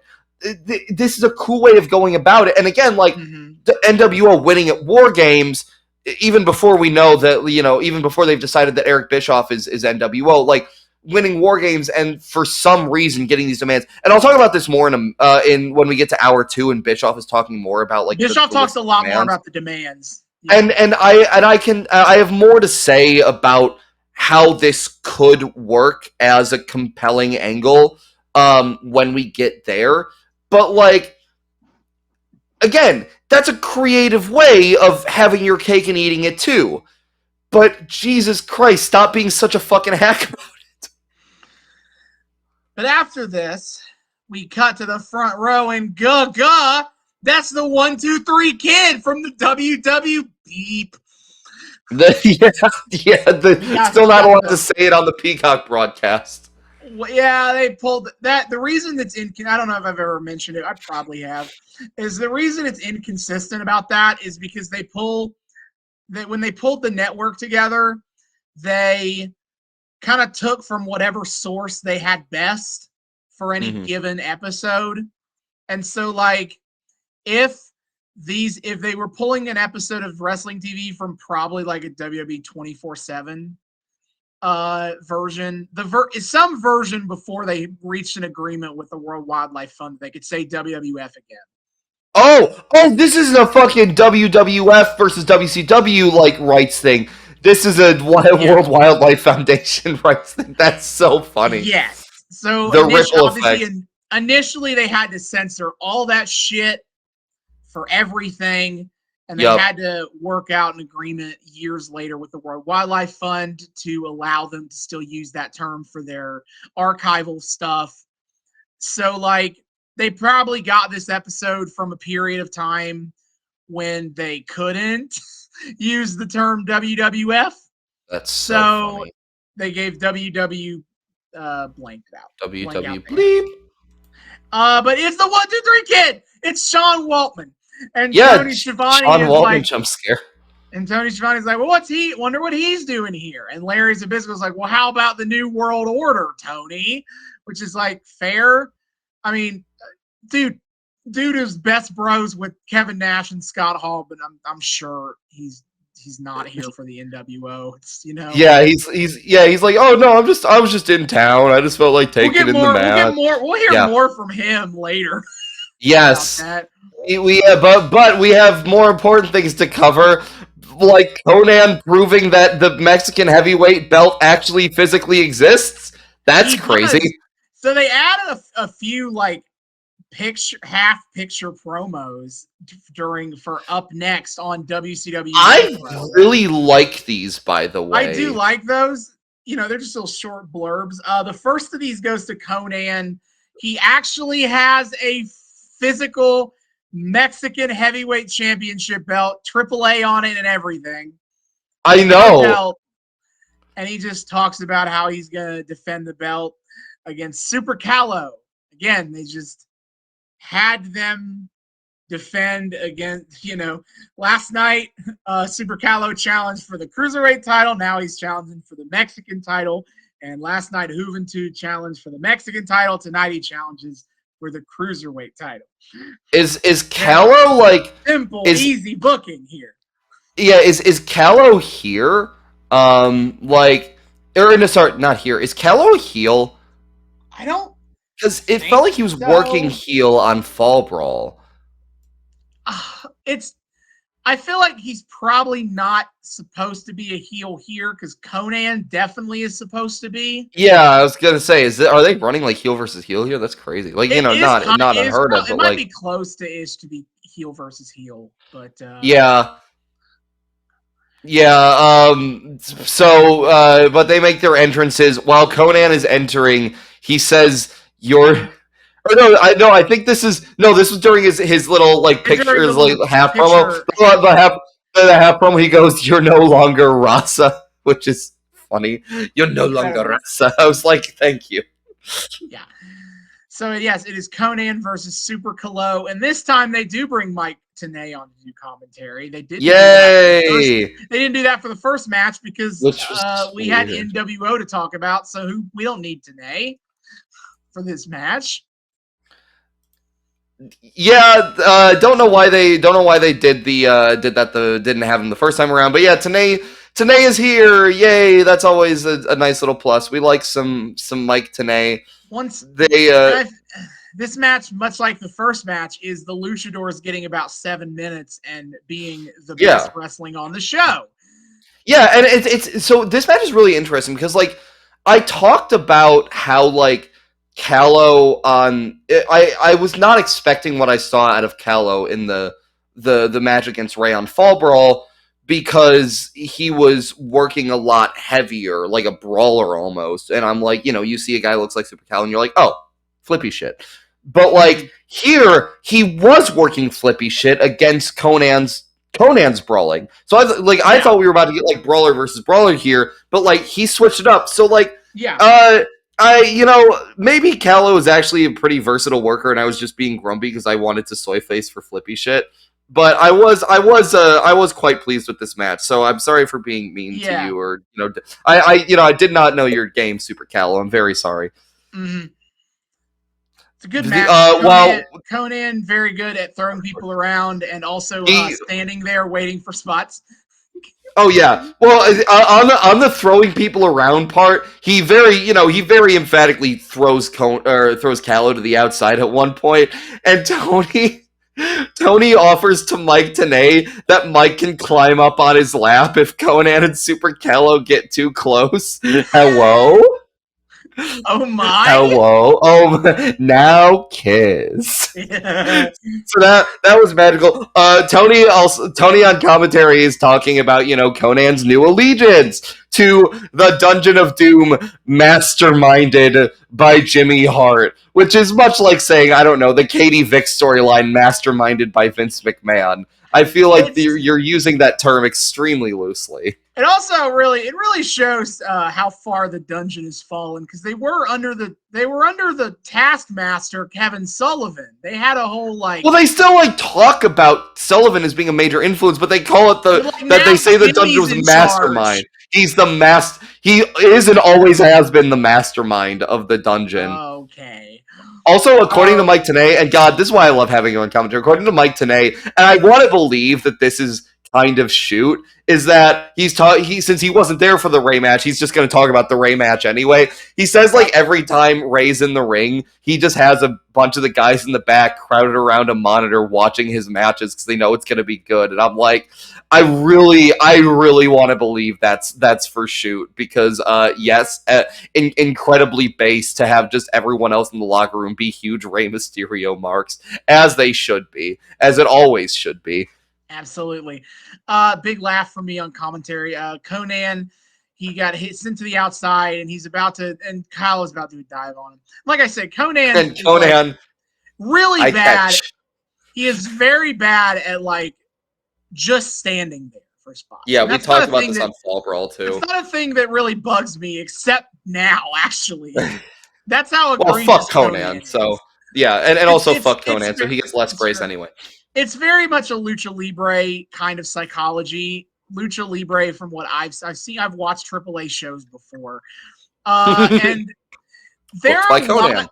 Conan. They're a lot less concerned with like the idea of like needing to like sell the right way to catch somebody. Like the idea that like you shouldn't just stand there and take a spot, right? Mm-hmm. That's a super American wrestling complaint.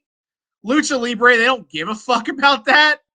Like they care, like as long as you're in position to catch the guy, we don't care how obvious you make it that you're there to stand and catch the guy. Yeah. Like no one gives a shit. They're gonna watch the flip. All right, they're gonna Yeah. watch the high spot. They don't care that you, the base, look really obvious doing it. Yeah, of course. So that's That's what not what we're Conan. here for. That's the kind of psychology Conan is bringing to this match, where it doesn't matter because what matters is that he's there to catch the guy. But so he's Correct. standing out there just watching Kala waiting for the dive. And Tony Schiavone tries to play it off on commentary that Conan is daring Callow to come get him on the outside. Which, I do appreciate the like attempted justification there, but oh fucking man, the styles here do not match. You could say we have a styles clash, as it were. AJ's not coming to WCW for like 5 more years. What? I mean, AJ works very late stage WCW. Like enough. What? Like he worked WCW the very tail end of that. What the fuck? And Is then that how he got in off. with Flair? No, I think that was a TNA. That was TNA. That was fully like post hoc in TNA. Gotcha. Yeah. Okay, fair enough. That's fucked otherwise, up. I didn't know AJ Styles ever worked WCW. That's crazy. Holy shit. Again, not very long, not very many matches, because again, I think he signed in like 2001. Oh no. They are super they're super dead very quickly. And then he goes and works the XWF. My God, he's still doing the XWF. And then he works World, and then he eventually goes to TNA, and the next year, and the rest is kind of history for the phenomenal one. Oh my God, he's doing the Styles Clash in WCW. That's just always been his finisher. That's fucking crazy. Yeah. Okay, this match doesn't have a cutaway. I feel like that makes it better than the opener for that. Oh, yes. Oh, good. I'm so glad. Finally. Conan just started to start hitting his fucking power moves all in a row here. Hits the cradle DDT, spine buster into a jackknife, and then he hits the razor's edge power bomb thing. What does he call that? I forget it already. I can't remember. I'm sure it's something to do with like his whole like gangster persona or whatever. And he gets the pin 1, 2, 3. Yeah, he kind of rocks Callow's shit here. Sorry, Callow. He does. Then after the match, Mike Tenay walks over to the 1, 2, 3 kid and asks him what's up.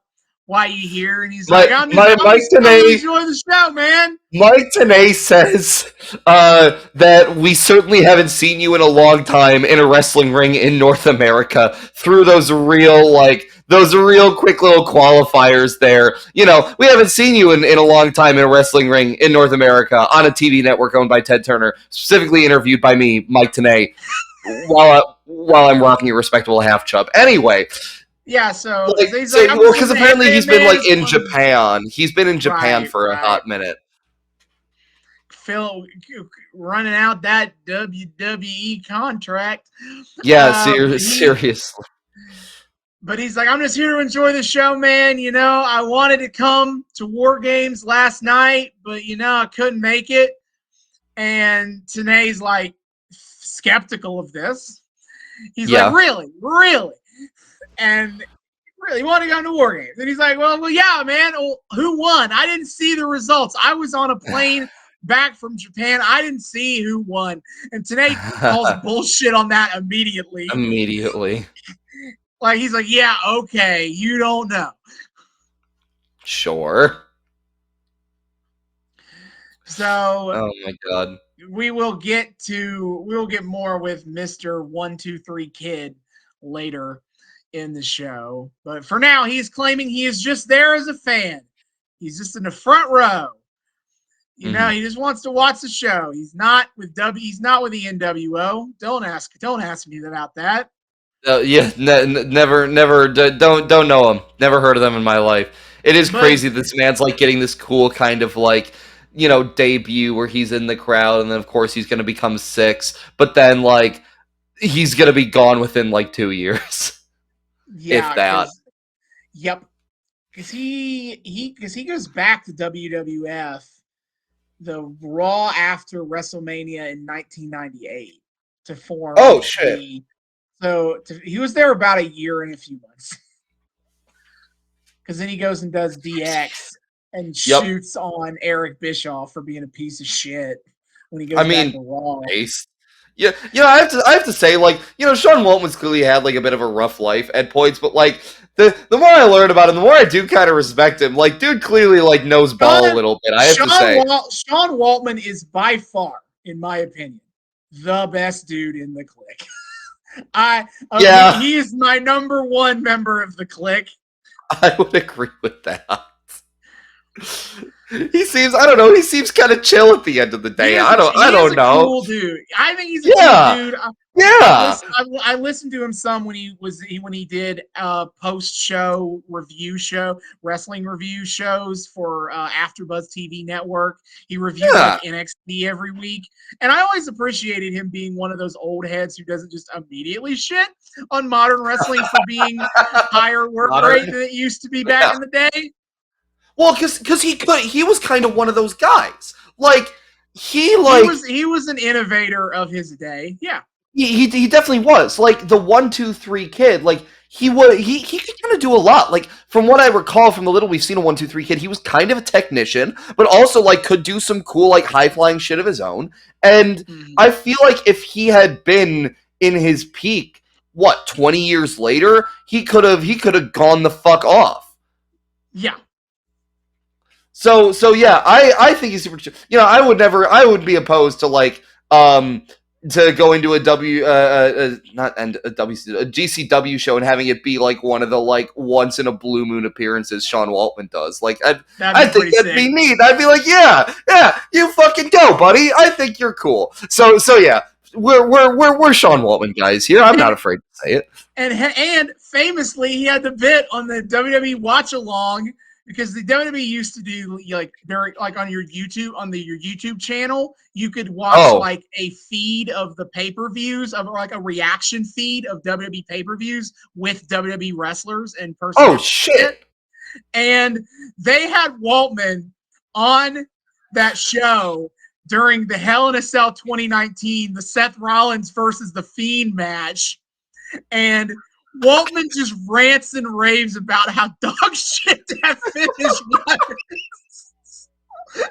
Oh my god, Waltman does not care. I love it. I kind of love that. That's iconic moment of WWE watch alongs. That it's so good. I need to go find that. That sounds awesome. But Oh my anyway, god.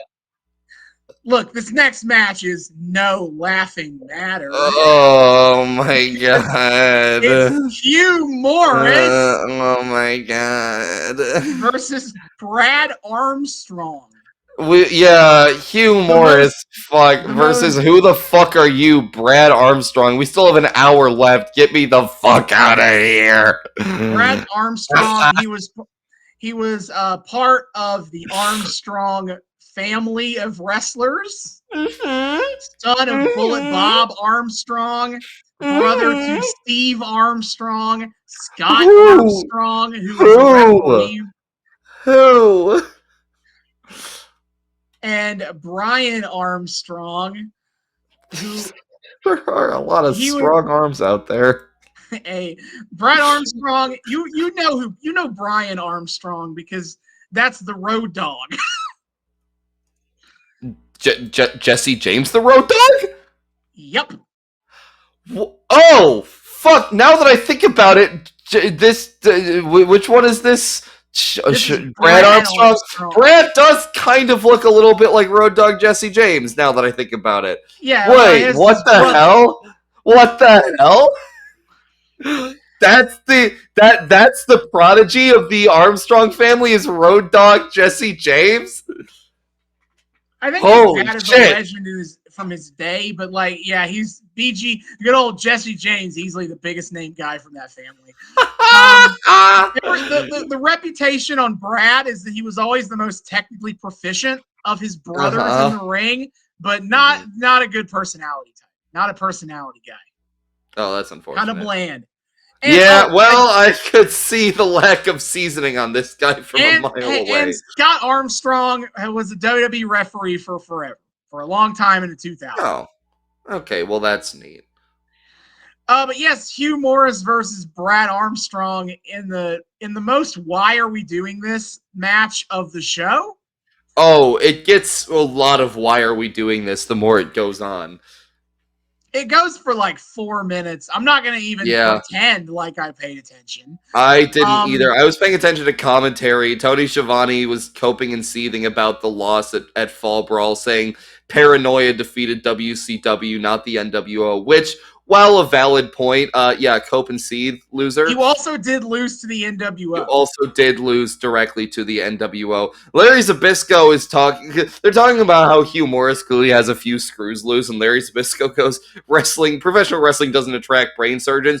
To which I kind of thought about, and I went, it attracts a weird amount of lawyers, though. Have you ever noticed that? Like, well, we got like David Otunga, Mark Sterling. I feel like there are definitely others. Weird amount of lawyers in this one. Maybe they smell the blood in the water when it comes to, all of the potential. This is the most boring era of Bill DeMott's career. Not as memeably entertaining as memorable as Hugh G. Rection. General and/or Captain Hugh G. Rection. General Rection. And not I love seeing General Rections. And not as just generally gross and fucked up as when he was the abusive head trainer of WWE NXT. Oh, yeah, baby. Yeah. And this is how we remember how Ryan Nemeth got blackballed for speaking up about Bill DeMott being a piece of shit. Yeah, so fuck this guy all around, and this is how we close out hour one. And I will say, whoever the fuck Brad Armstrong is, if that even is his real name, he rolls up Hugh Morris for the dub. What? So Hugh Morris hits the no laughing matter, Jesus Christ. And he does the lazy, lay back on you pin. Has anyone ever won with this pin? Because it feels like it's only Shawn Michaels has to, right? Because that's how he comes out of the fucking sweet chin music half the time. He has to have won with that pin. I'd have to go back see if he's ever won that specific, or if he's. Or if he, I know he does like the like lay on him, but I don't know if he's ever won with like laid back on him because it I feels like swear to God. Like, there's that one he famous probably spot where has. he gets, like, double pinned off of it, but, like, I swear to Jesus, there's no way that, because that's his signature way of, like, coming out of the sweet chin, especially after a bigger match. Like, if he's hitting a sweet chin music deep into, like, a big pay-per-view match or something, he's playing the exhaustion if he hits the kick and he just, like, boom. Falls on Like, him. yeah, falls on him. So, like, there's no way he hasn't won off of that. So That's there's at fair. least him. So, but most of the time, when someone does this very particular pin setup, it's an excuse for them to get rolled over and rolled up, which is Yep. what happens. Mm-hmm. So Brad Armstrong wins. Whoopity fucking do. Yeah, I'm sure he's gonna get a great big push out of this one. Boys, And why are we doing this? it happens as the countdown clock goes down to hour 2. We have now Thank got God. Bischoff, Heenan, and Tenay on the commentary. We didn't have a giant ass explosion of dynamite overhead as we go into hour 2. I can't help but notice. Does that only happen when there's a match happening down below, just for fun? A little fire hazard, Just to be distracting. a little fire hazard as a treat.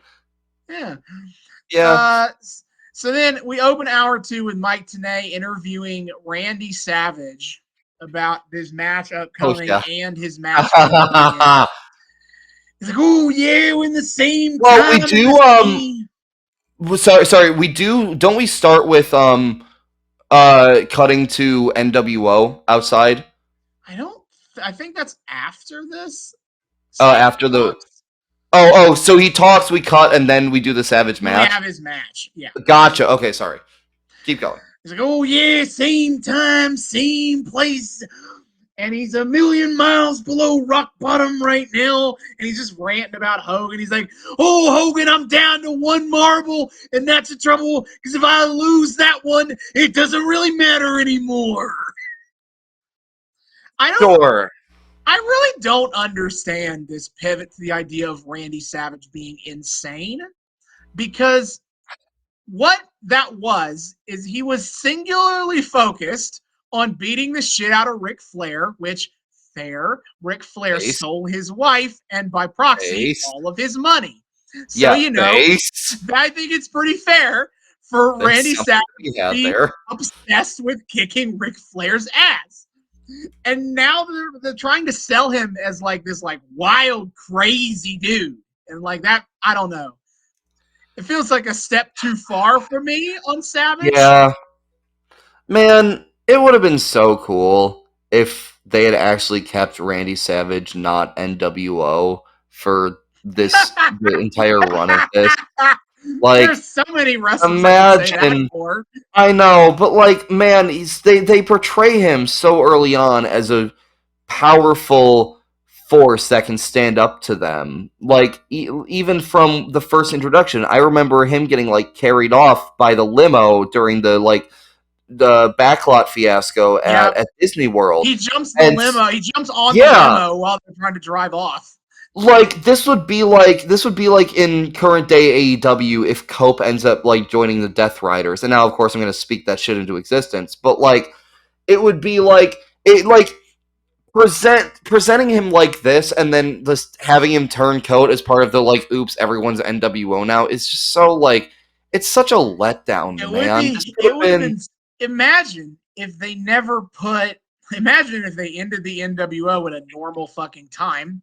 And they also didn't put Randy, Luger, Sting, not Goldberg. Goldberg never win the NWO. Somehow that's crazy that he's like the one like standout. Goldberg and DDP are like the two major baby faces that never went in the NWO. That's so based, dude. Like imagine if like the final push to defeat the NWO was like Macho Man, Lex Luger, what's left of the Horsemen, Sting, DDP. Like that would have been pretty sick. Yeah, this episode just a warning. I'm just gonna have a whole bunch of like random little like tidbits of fantasy booking for how this could have been like less stupid. And Yeah, I know I do that a lot on this pod, but God, I can't help it. There's just so much like so many overindulgences and so much wasted potential. Like yeah. Then the NWO limo pulls up, everybody gets out, and Hogan's like, there's nobody left in the building to beat up, brother. And I'm like, what? Matt, what? Oops. what do you mean by that? Yeah, I don't there's a whole. I understand feel you. like there's a whole roster here. In fact, you talk later about there's a whole roster here that won't be there next week, and we'll get to that later. Oh, I cannot wait to talk about that. Oh, Oh shit. yeah, yeah. Oh, I have to then, note, fake Sting's makeup here makes him look like he has a major facial deformity because he has black over one eye and like because he has like he's like twisted Sting makeup, so it's like all like mhm. angular and shit, and he has like a black stripe going over one eye, and then he has another black stripe going below his other eye, so it makes it look like his other eye is like way down below just by like facial structure, and it's like, brother, are you okay? Like you I can't think it's ever see his other eye that's covered in white super well because there's no contrast. yeah. I think it's uh funny that fake Sting still wears the jacket. I think it's funny. Okay, it would have been, you know what, it would have been cool if they had just let Jeff Farmer drop the fake Sting thing and become his own fucking character. Why did he keep being Sting? There's no need for this. Because Jeff Farmer's not that interesting. So we But like, you could have done something with him. He's a big dude. You could have turned him into like a crazy like little monster or something. He could have been like the rabid guard dog. Like I don't know. You could have done literally anything else other than keep him being Sting for no reason. Like, come on, guys. This is why this shit became a fucking punchline. Because nothing, like everything just got goofy. Keeping him as fake Sting is goofy. Stop it. anyway, we go back to the ring is Randy Savage versus Scott Norton. Oh my Again, god. we're just plugging and playing in dudes from the And Fall Brawl. brother, you want to talk about a macho doesn't give a shit match? Oh brother, this is a macho does not give a fuck match. Yeah, I don't know. There's not a lot interesting that happens in this match. Yeah, he starts off hot. Scott Norton then proceeds to spend like 5 minutes just unchallenged beating up on him, and then Randy Savage Kind of like get to the finish here because Savage gets sent to the outside by Scott Norton's finisher, the shoulder breaker. And then Norton tries to like pick up Savage and send him into the ring post. Savage shoves him off, and then holy fuck. This finish though this is also a bad finish, but in a way that I think is funny, not like the towel thing from earlier. yeah, So Randy Savage goes over to the ring announcer, steals his chair, and he just hits Scott Norton in the face, unprotected chair shot with the chair. The referee doesn't immediately throw this out. He's like, hey, yo, Randy, could you stop? Randy's reaction is to swing the chair at the referee. He hits the ring post instead.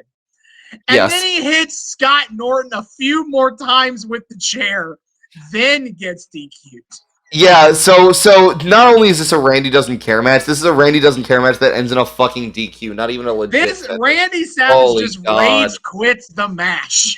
Literally.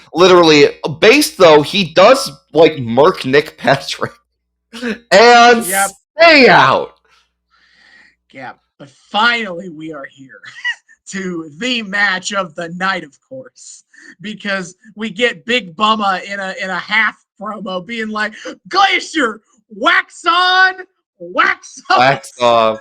Wrong franchise, but okay. That stuff don't work here in WCW. I get paid to beat people up. Yeah, I'm so glad that Glacier's Nitro debut is against the artist formerly known as the Big Boss Man.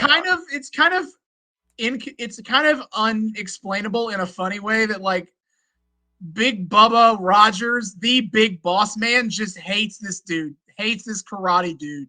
He just, I don't know, he just doesn't like him. I don't know why. Sure, What's he sure, I got against guess. Karate Man? I But yeah, it's I, I don't Glacier know. It's versus Big well, Bubba.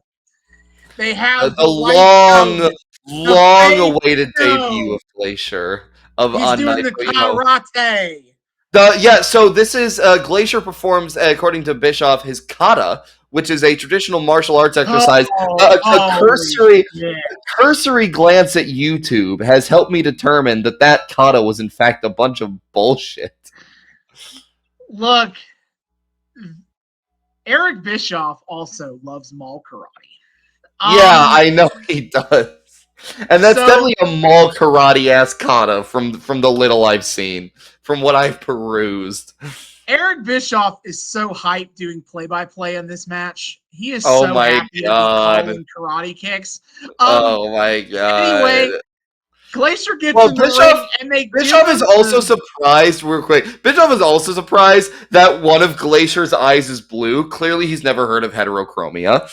also And brother. We've Glacier. had 5 months of videos for Glacier where you can see the eye. Well, I mean, if they didn't know Sting was in Japan, they clearly can't be asked to watch their own fucking video packages. Like, yeah. So Glacier very slowly, as a Glacier is wont to do, very slowly makes his way to the ring. It's very apt. He's actually very in character He right gets now. in the ring and they give him the Sin Cara lighting. He's They got give him a the sick blue. He is wrestling under the dark blues.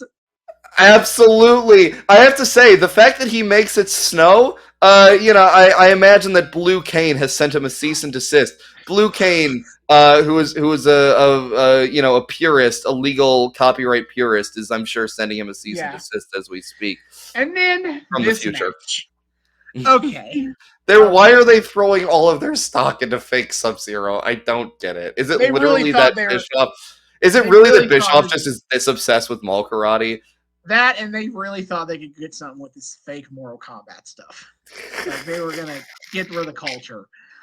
Okay, this match is terrible. Okay, because Uh-huh. the entire match it has zero flow. It is the most negative flow match I think I've ever watched. It goes along with his negative aura, so it works. It is just Glacier going into like a fake karate pose. Big Bubba standing there and waiting for Glacier to then do a spin kick of some kind. Jesus. Yeah.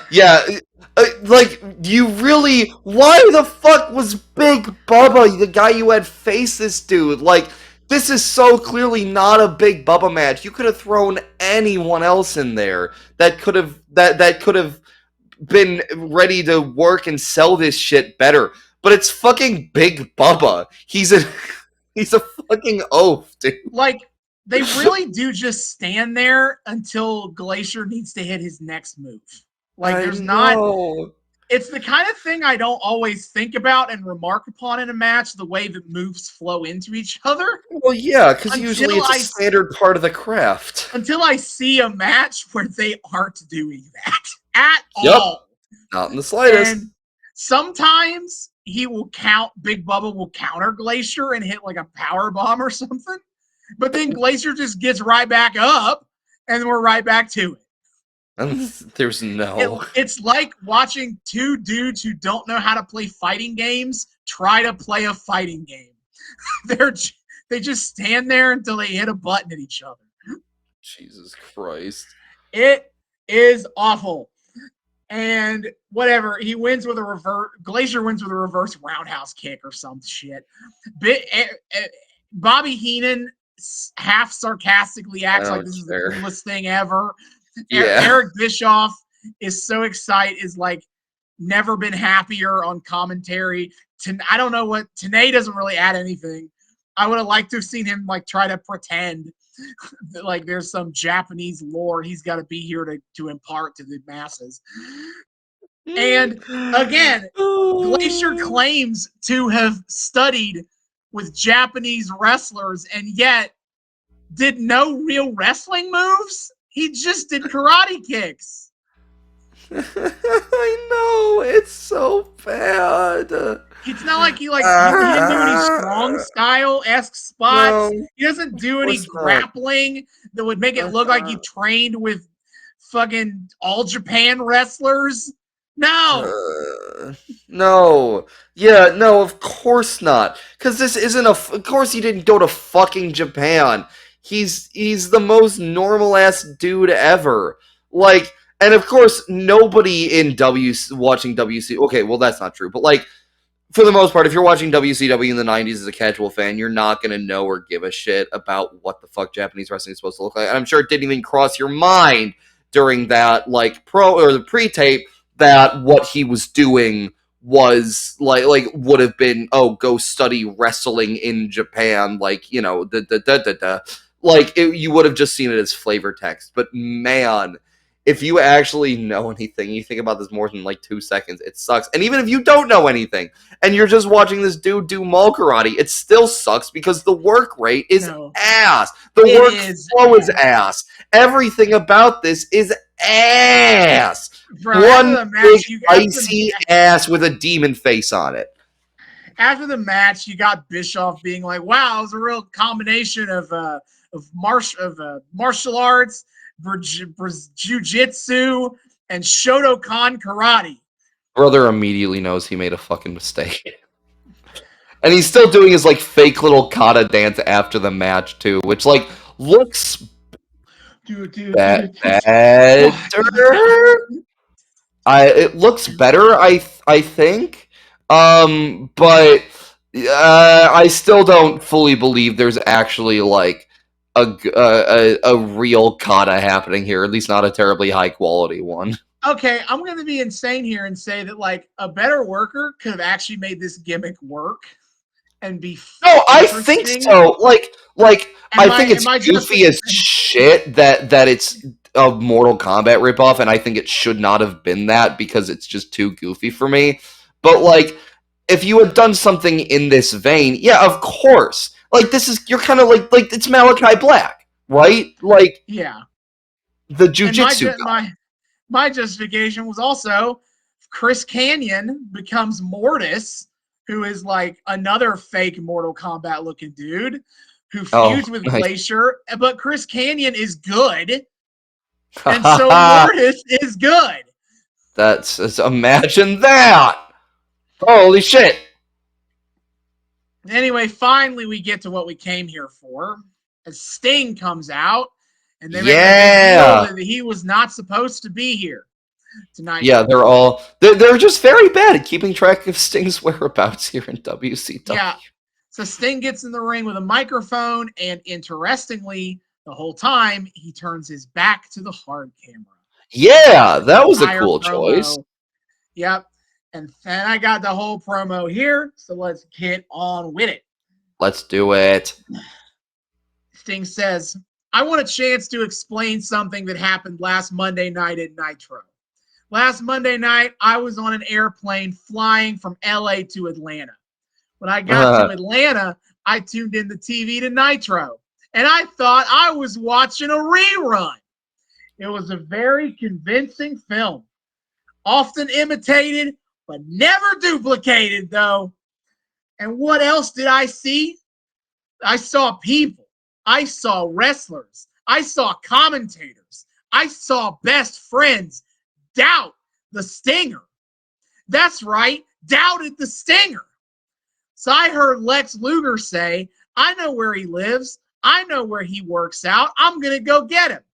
So I said to myself, I'll just go into seclusion. I'll wait and see what happens on Saturday night. And I tuned into Saturday night, and what I'd see, more of the same, more doubt, which brings me to Fall Brawl. I knew I had to get to Fall Brawl and get face-to-face with a total package to let him know it wasn't me. And what I got out of that was, no, Sting, I don't believe you, Sting.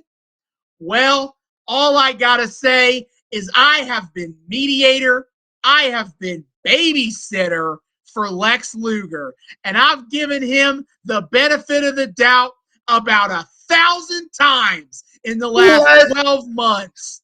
fucking go! And I've carried the WCW banner, and I have given my blood, my sweat, and my tears for WCW. So for all those fans out there and all those wrestlers and people that never doubted the Stinger, I'll stand by you if you stand by me. But for all of the people, all of the commentators, all of the wrestlers, and all of the best friends who did doubt me, you can stick it. Actually, I From believe it's now pronounced suck it. later, they'll do that Like- one later, a couple years from now. From now on, I consider myself a free agent. But Yeah, that which is doesn't mean crazy. you won't see the Stinger from time to time. I'm going to pop in when you least expect it. Yeah, you know, he'll pop up here and there, and you'll never know where, who, or what he might be. You'll see. Hey! That one was just for you. No one else is gonna get that, but I did that for you. You're welcome. Hey, thank you. Yeah. The This is the sting in the hat. the final promo of Surfer Sting. That's crazy that this is the last we see of Surfer Sting. That's Yep. fucking wild. That's really cool. So yeah, absolutely fucking and this is why this rules, because Sting, of course, being the good warrior that he is, actually like calls out the fact that Luger fucking sucks. Like, yes, based, he is a toxic ass presence in your life, and it's time to cut his ass out. That was so fucking rewarding to hear him say.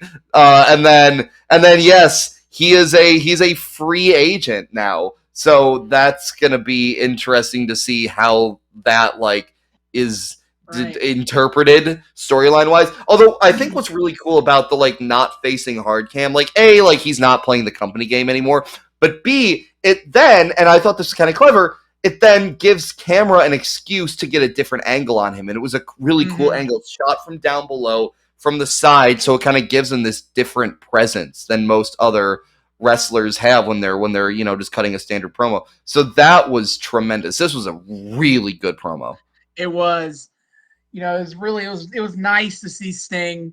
You know, Sting reiterated the story we've heard, you know, about like he was busy. He was genuinely busy last week, and he gets there and he sees Nitro, and he's shocked that everyone just believes him. And I like him being like, I kind of like him going like, he hears Luger's gonna like, I'm gonna go find Sting and what's up, and Luger, and he's thinking like, no, actually, I'm gonna hide out and see what happens on Saturday in WCW Saturday night if maybe they change their tune after a few days. Which no, they and then don't. they do the same not. thing again, and he's like, you know what? All right.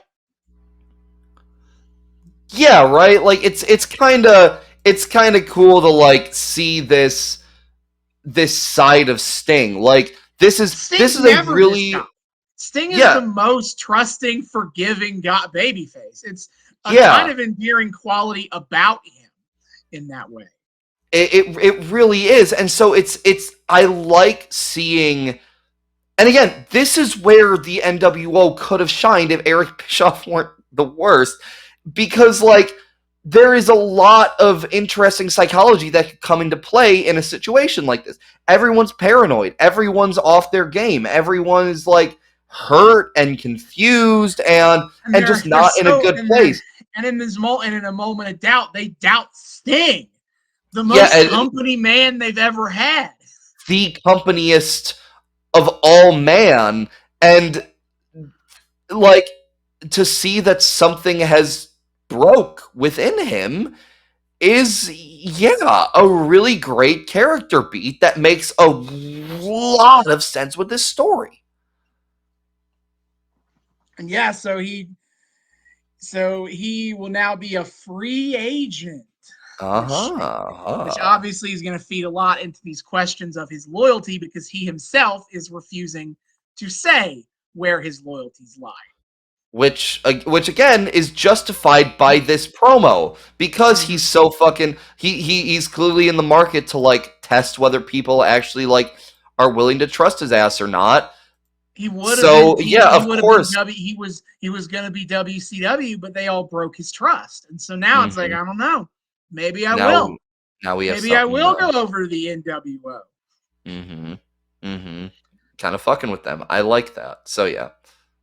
Yep. In backstage, Liz is scared to come out with the Horsemen for their match because of the NWO, and so the match upcoming just has Arn Anderson, Ric Flair, and Woman. Yep.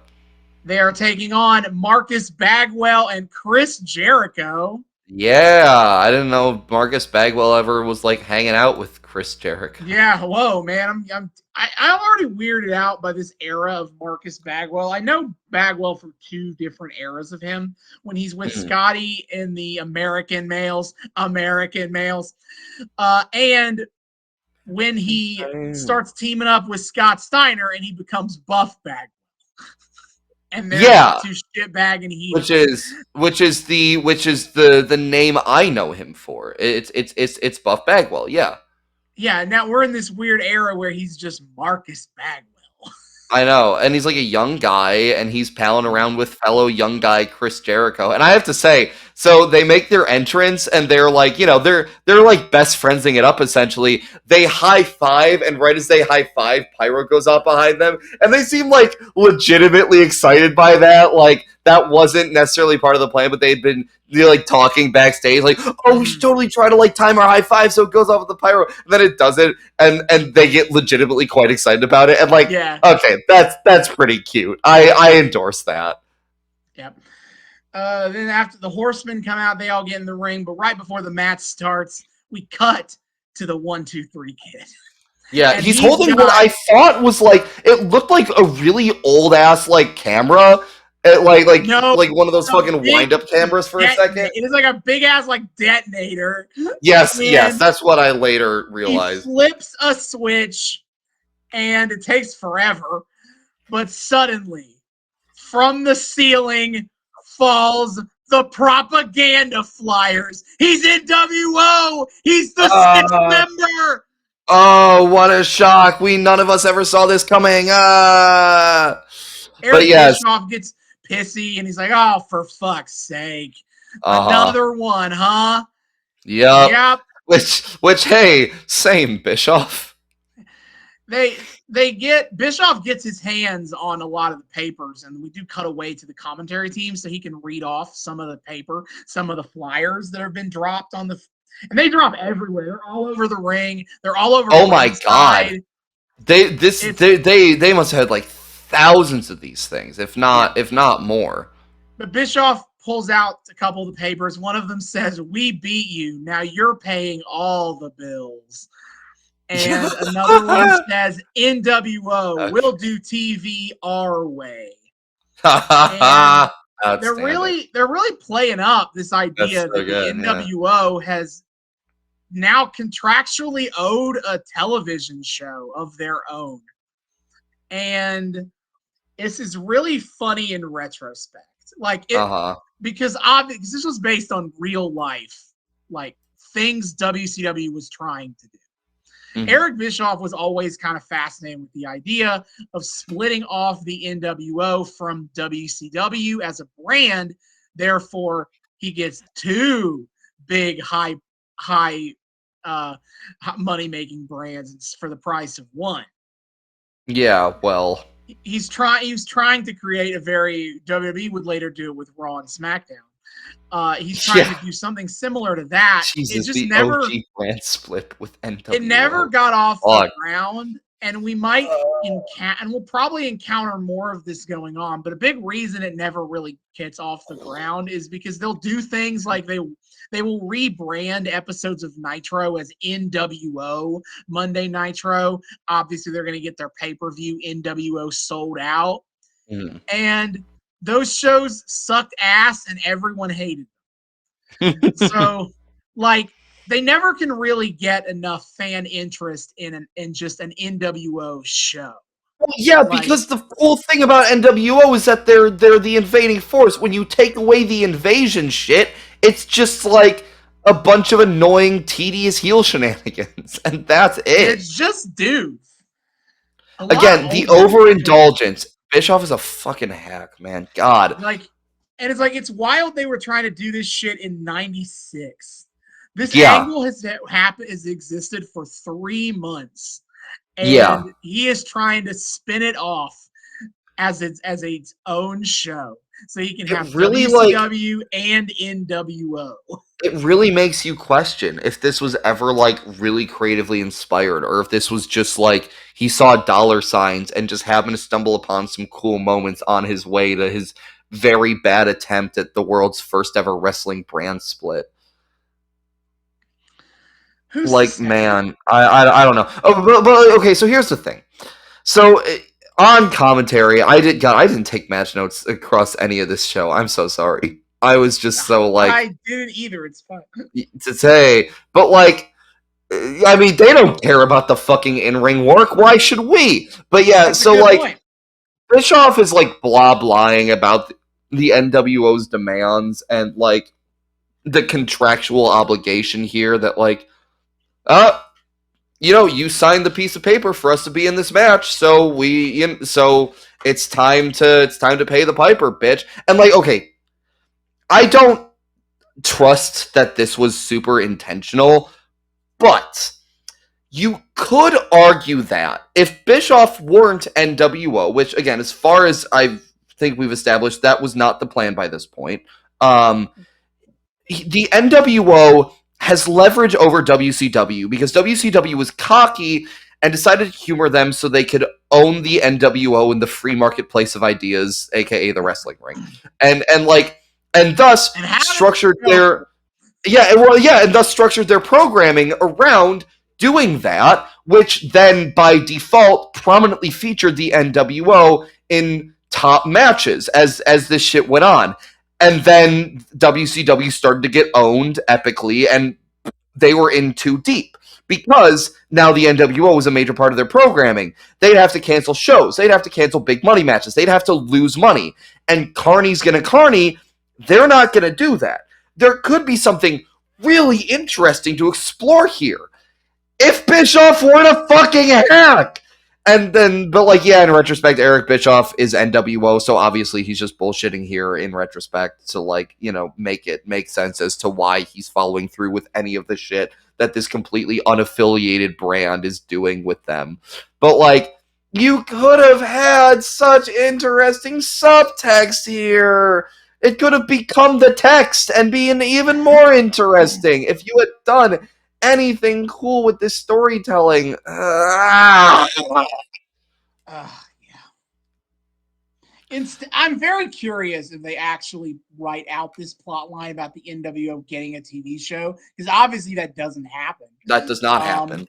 so I'm curious if they ever like give a real explanation for it once like IRL plans those plans don't work, or if they just stop talking about it as I'm it's going to happen. going to assume it's the latter. I don't trust that it's the former. Mm-hmm. I just don't. We'll see though. We'll see. At least I will, because I'm going to be watching more of this stuff than you are. So That's I fair. might I catch mean, some of this. will we get there? How quickly would those plans like officially fall through? I mean, we're going to go all the way through. We're going to get past the first sold out, which I Oh feel like was the shit! last time. Which I feel like was like the last time they like tried to do. Like that was the most they ever tried to do with an NWO specific show. So, Are we gonna like actually watch Sold Out? I think we're gonna watch a segment of Sold Out. Oh no! We're not gonna watch it. That's gonna be part of a. We're gonna watch Sting specific stuff for a while. Gotcha. So we're not gonna Oh watch. yeah. I will watch the whole of that shitty ass show. I will. Uh, Um, but I don't think. Yeah. So I uh, feel like we'll like. I feel like this talk about NWO TV doesn't make it past '96. So we'll probably get to see the resolution of what the fuck happens with the TV show bit. You're a braver man than I.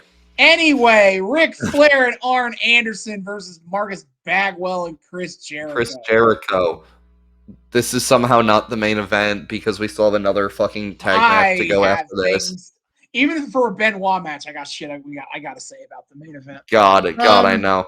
A I gotta say 1 minute on match. commentary, Brain says Saddam Hussein could be a member of the NWO while they're talking about how deep this goes. Which Jesus fucking Christ, man. Feels very. It's a stark reminder. This is 1996 and not 2001, where like Saddam Hussein is a person that the American public knows because we did do Desert Storm and all that, but he's also like not we're not really actively involved in a war with him by this point. So it feels like it's like a reference you can make and not like like you could never just casually joke about Saddam Hussein being in the NWO in 2002. Fun with geopolitics. You know? We just like to say goofy things sometimes. Yeah. I mean, to be fair, Saddam Hussein, a close personal friend of Sergeant Slaughter, that was established in 1991. That's true. That's true. So, we do know he is a big wrestling guy. He could be. He's a huge wrestling mark. There's a world in which Andre the Giant gets murdered for fucking beating General Adnan. That's right. Saddam would never join the NWO because Hogan's in it. Oh yeah, that's true. He still hate Hogan. He would fucking team up with him. Fuck the Hulk Hogan. That's true. Absolutely based. Oh my god. Anyway. Yeah. So I mean, the match is kind of like fine. Whatever. Yeah. It's a TV I mean, Jericho and Bagwell are doing pretty well. Like young Bagwell, he seems to be doing okay for himself. Jericho's good. Like as mean as we want to be to him in 2025, he is like it's undeniable. Dude in his prime was crazy. Yeah, and I mean the Horsemen are still good. They can still go. Yeah, Flair get pseudo temporarily rage quits the match over the Flyers and is like, I don't know, jaw-jacking with the crowd about them, I guess. I don't know. He's throwing them in people's faces. He's getting pissy about it, but then he struts back to the ring and finishes out the match, I guess. Mm-hmm. It's like good wrestling, but like a lot of wrestling in WCW, wrestling I know doesn't really matter. So I had a hard time getting super invested in anything happening. I know. I know this shit don't matter.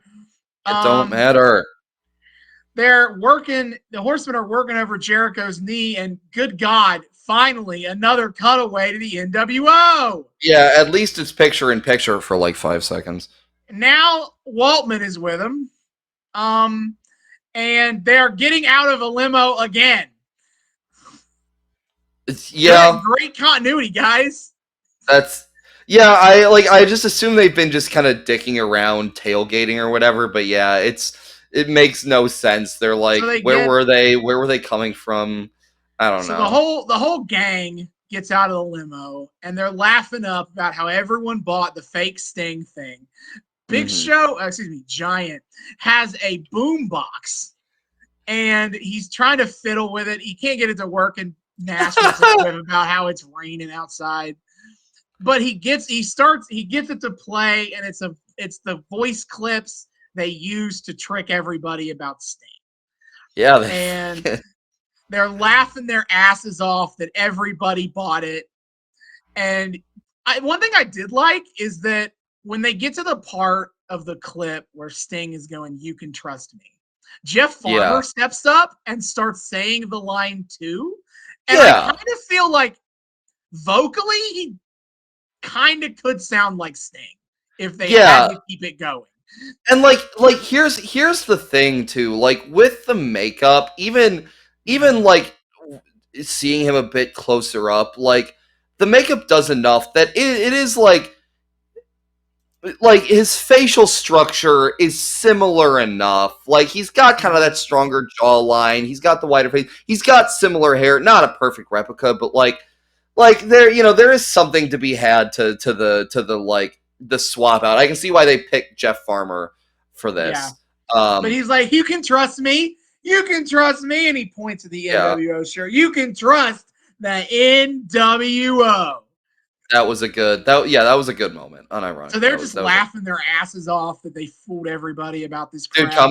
Commentary is so butthurt about it for the rest of the night. It's really They're funny. like, yeah, we get it. We That know. we get it. It's We a know. fake. Yeah, Thanks, guys. you don't gotta rub it in. It's okay. We get it. Yeah. It's so funny how like petulant they are about it. I know. They're so fucking embarrassed. It's kind of great, honestly. Yeah. So match finish here. Bagwell is going to town on a horseman. He hits a fisherman's suplex on Arn, who is not the legal man. So Neil Patrick's be like, dude, that can't. Nick Patrick's be like, dude, you can't pin him. Oh He's yeah, not in the fuck. match. Nick Bader didn't even get taken out of action by Savage attacking him. No. He's still fucking there. God. Yeah, Flair breaks it up and he rolls up and he gets rolled up by Bagwell. But in that exact moment, as Nick Patrick is talking to Arn, who is not the legal man, so he's trying to tell him, like, get the fuck out. Uh-huh. As he's doing that, woman jumps up and claws Bagwell's eyes. Jesus and to get him to break up the pit, to like break up the pit, the roll up. And then when Nick Patrick notices woman, he's like, you get down from there. Yeah. And then Arn hits a DDT on Bagwell for the ref isn't looking. And then Ric Flair locks in the figure four and he pins Bagwell with the figure four. Oh yeah, fuck God. Oh my God, Nick Patrick is so annoying to watch matches with. We could have just done it with the Arn DDT. Okay, it's fine, whatever. Good for the Horseman, I guess. Whatever. Flair's got to get in the figure four. Yeah, woo! Fine. Woo! Yeah, and of course, Bagwell's the designated pin eater. The Horseman. Horseman got all night. Oh yeah, and dudes are all wearing like the newer Horseman shirt too. Like they're definitely this is a Horseman crowd. So I'm glad they got to see it. God, it's just so hard to invest in any of this. But then we go straight to our main event. It is Chris Benoit and Steve Mongo McMichael versus Lex Luger as Sting doesn't show up. Okay. What a shocker. As we yada Benoit matches, and we will do so here. But there's a couple things I want to talk about that don't relate to him, so it's fine. Number one, the commentary gets so pissy about Sting not being in this match. And it feels like they didn't really internalize what Sting was trying to tell them. Bro, I know. When they do that. Because they're like mad that Sting would like leave Lex Luger to die out here. Have they learned nothing? Absolutely not. We're gonna see that they will learn nothing about. Oh my God. This. The second thing I noted is that there's a third thing I have to talk about that I think is funny. The second thing is Bischoff is on commentary talking about this Japan tour. And he mentions all the wrestlers that will not be on Nitro next week, such as Luger and the Horsemen. It's all the baby faces except Savage. Except Randy Savage. Yeah. And Bobby Heenan is like pissed off, yelling at Bischoff to stop telling that NWO who's not going to be here. And I mean, it's not like anyone pays attention. Bischoff just tries to play it off. And Bischoff just tries to play it off as like, they already know, they know, okay. Which I think that's a funny in retrospect of Bischoff being secretly NWO. The whole time, that he would like say this shit to tell the NWO in public. Like, hey guys, no one's gonna be here to stop you next week. And him playing off like, no, it's fine, brain. They already got sources on the inside that I have no idea who. My tinfoil hat that Bischoff joining NWO was a scramble to like make all of this really stupid shit make any kind of sense in retrospect. Yeah. So, but then I think like at that point, Heenan's like, all right, well, it's too late. So I think he then like names everybody too, or something like that. I feel like Heenan then kind of like shrugged and just gave up and went with the flow Mhm. because he's like, all right, well, too late now, whatever. All right. So the thing about this match that kind of gets me a little bit, that I kind of feel like is just kind of not good storytelling, I think. So Mm-hmm. on one hand, I understand that Luger is a former world champion multiple times, I believe, by this point. Probably And Benoit and Mongo are not. They're they mid are card. at that point they are Mongo McMichaels and Chris Benoit, whatever. Right. However, I feel like it's kind of the wrong choice. So the match basically, Luger just kind of hulks up and he Yeah, starts beating the shit out of both of them, and he gets Benoit in the torture rack, and yeah. he would have won the match 1-on-2, except Flair and Anderson go to interfere and get the match thrown out. Yeah, And I but he feel, then beats them up too, so he kind of ends up like dominating 1-on-4, which is yeah, for a insane. little bit until Mongo hits a chop block on him Well, and sure, knocks him but down. But come on. I feel like the right storytelling beat here is that Luger loses. Yeah, no Like, shit. because I, how are you just make a big deal. You're making a big deal about how Sting's not here and Sting has turned his back on all of us and Sting is the best of us. And Luger just beats these guys without him. He would have beat Yeah, him 1-2 without any real problem. I How does don't that sell? understand it, man. How does that sell how bad you need Sting if Yes, Luger can just solo the Horseman? bro, I know. Why the fuck did you have to have Luger be so comically dominant here? It doesn't make any sense. Like, I mean, again, by this point in these episodes, I just get tired of saying this because it's the same shit over and over. It doesn't make sense. Nobody's fucking paying attention to like any kind of logic when it comes to this writing. it's It is literally just like whatever we feel like doing, and logic and intelligence be fucking damned. yeah, whatever. But after that, You got to make Luger look good, I guess. After Mongo hits the chop block, the Horsemen start putting the boots to Luger. We cut Yeah. back to the parking lot for the interview one more goddamn time. Uh And huh. they're all just chilling in their limo. Okay, to recap, we have seen them exit the limo a second time, and now they're back in the limo. Uh huh. Uh huh. Which, oh my god. So this is now like part of the feed for the episode. So Hogan, like, they get in the camera guy's face and try to recruit the camera guy to the NWO. They're like, the NWO is getting everyone. Hey, like looking directly at the camera Want guy. in there, Do you want to? Chico? Do you? Yeah, do you want?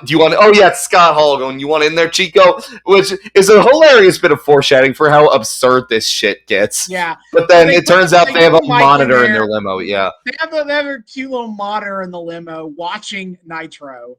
And Hulk Hogan's like, yeah, brother. It's just everyone's gonna be gone except Macho Man next week, dude. And this is and then Six is with him. And Six, at some point they say that he now would like to go by Six, which is he is the sixth member of the group, but Yeah. also 1 + 2 + 3 is 6. Oh, that's cute. Yeah. That's actually kind of clever. His name is interesting because he'll go from 6, then he'll be like 6 Pac. I think he goes by 6 Pac, and then he goes to WWE and he's X Pac. Yeah, why does he become Six Pac? I It's would supposed to be have like to riff on like Six Pack, probably.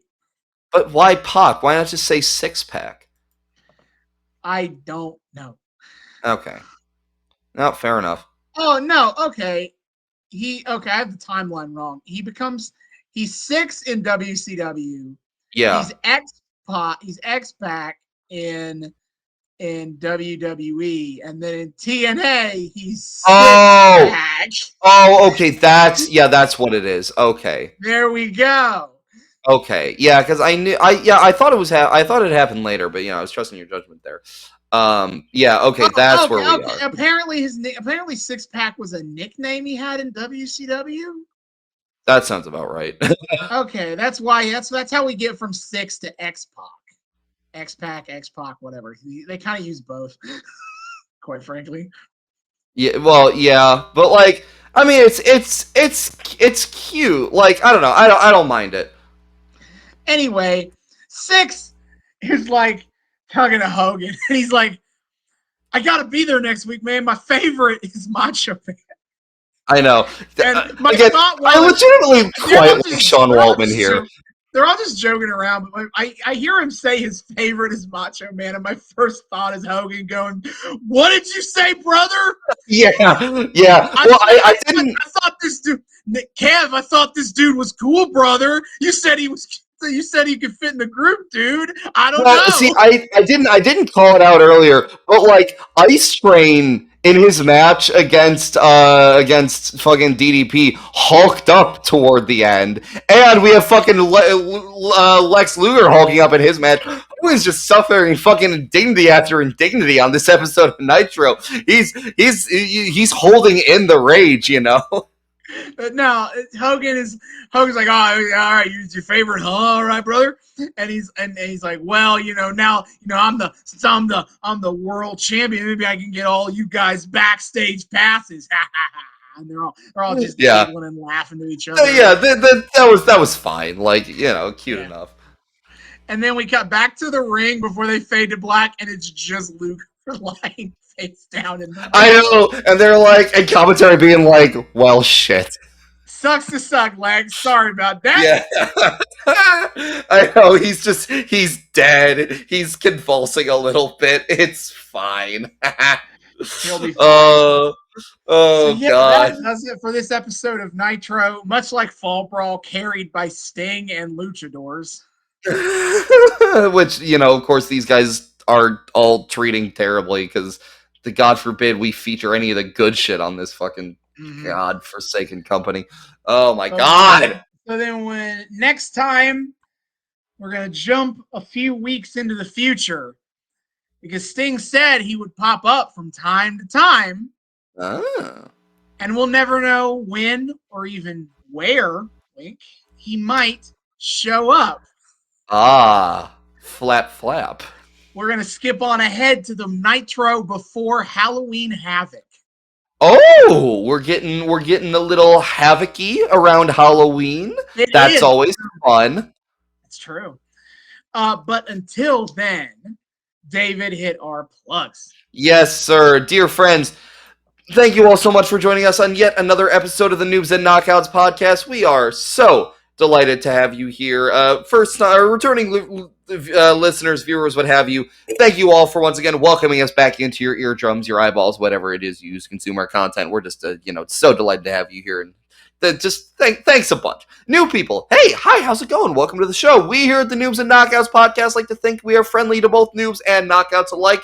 So whether you're brand new to the wild, wacky world of wrestling or you're a veteran of all the weird bullshit, either way, we are so happy that you've decided to join us. We hope you had a good time. We hope you want to keep coming back to join us. I'm going to make sure you know all the ways to do so. First and foremost, of course, is our YouTube. You can find us on YouTube. Hit subscribe, ring that bell, make sure it turns a nice little solid color so you get notifications every single time we drop a brand new episode.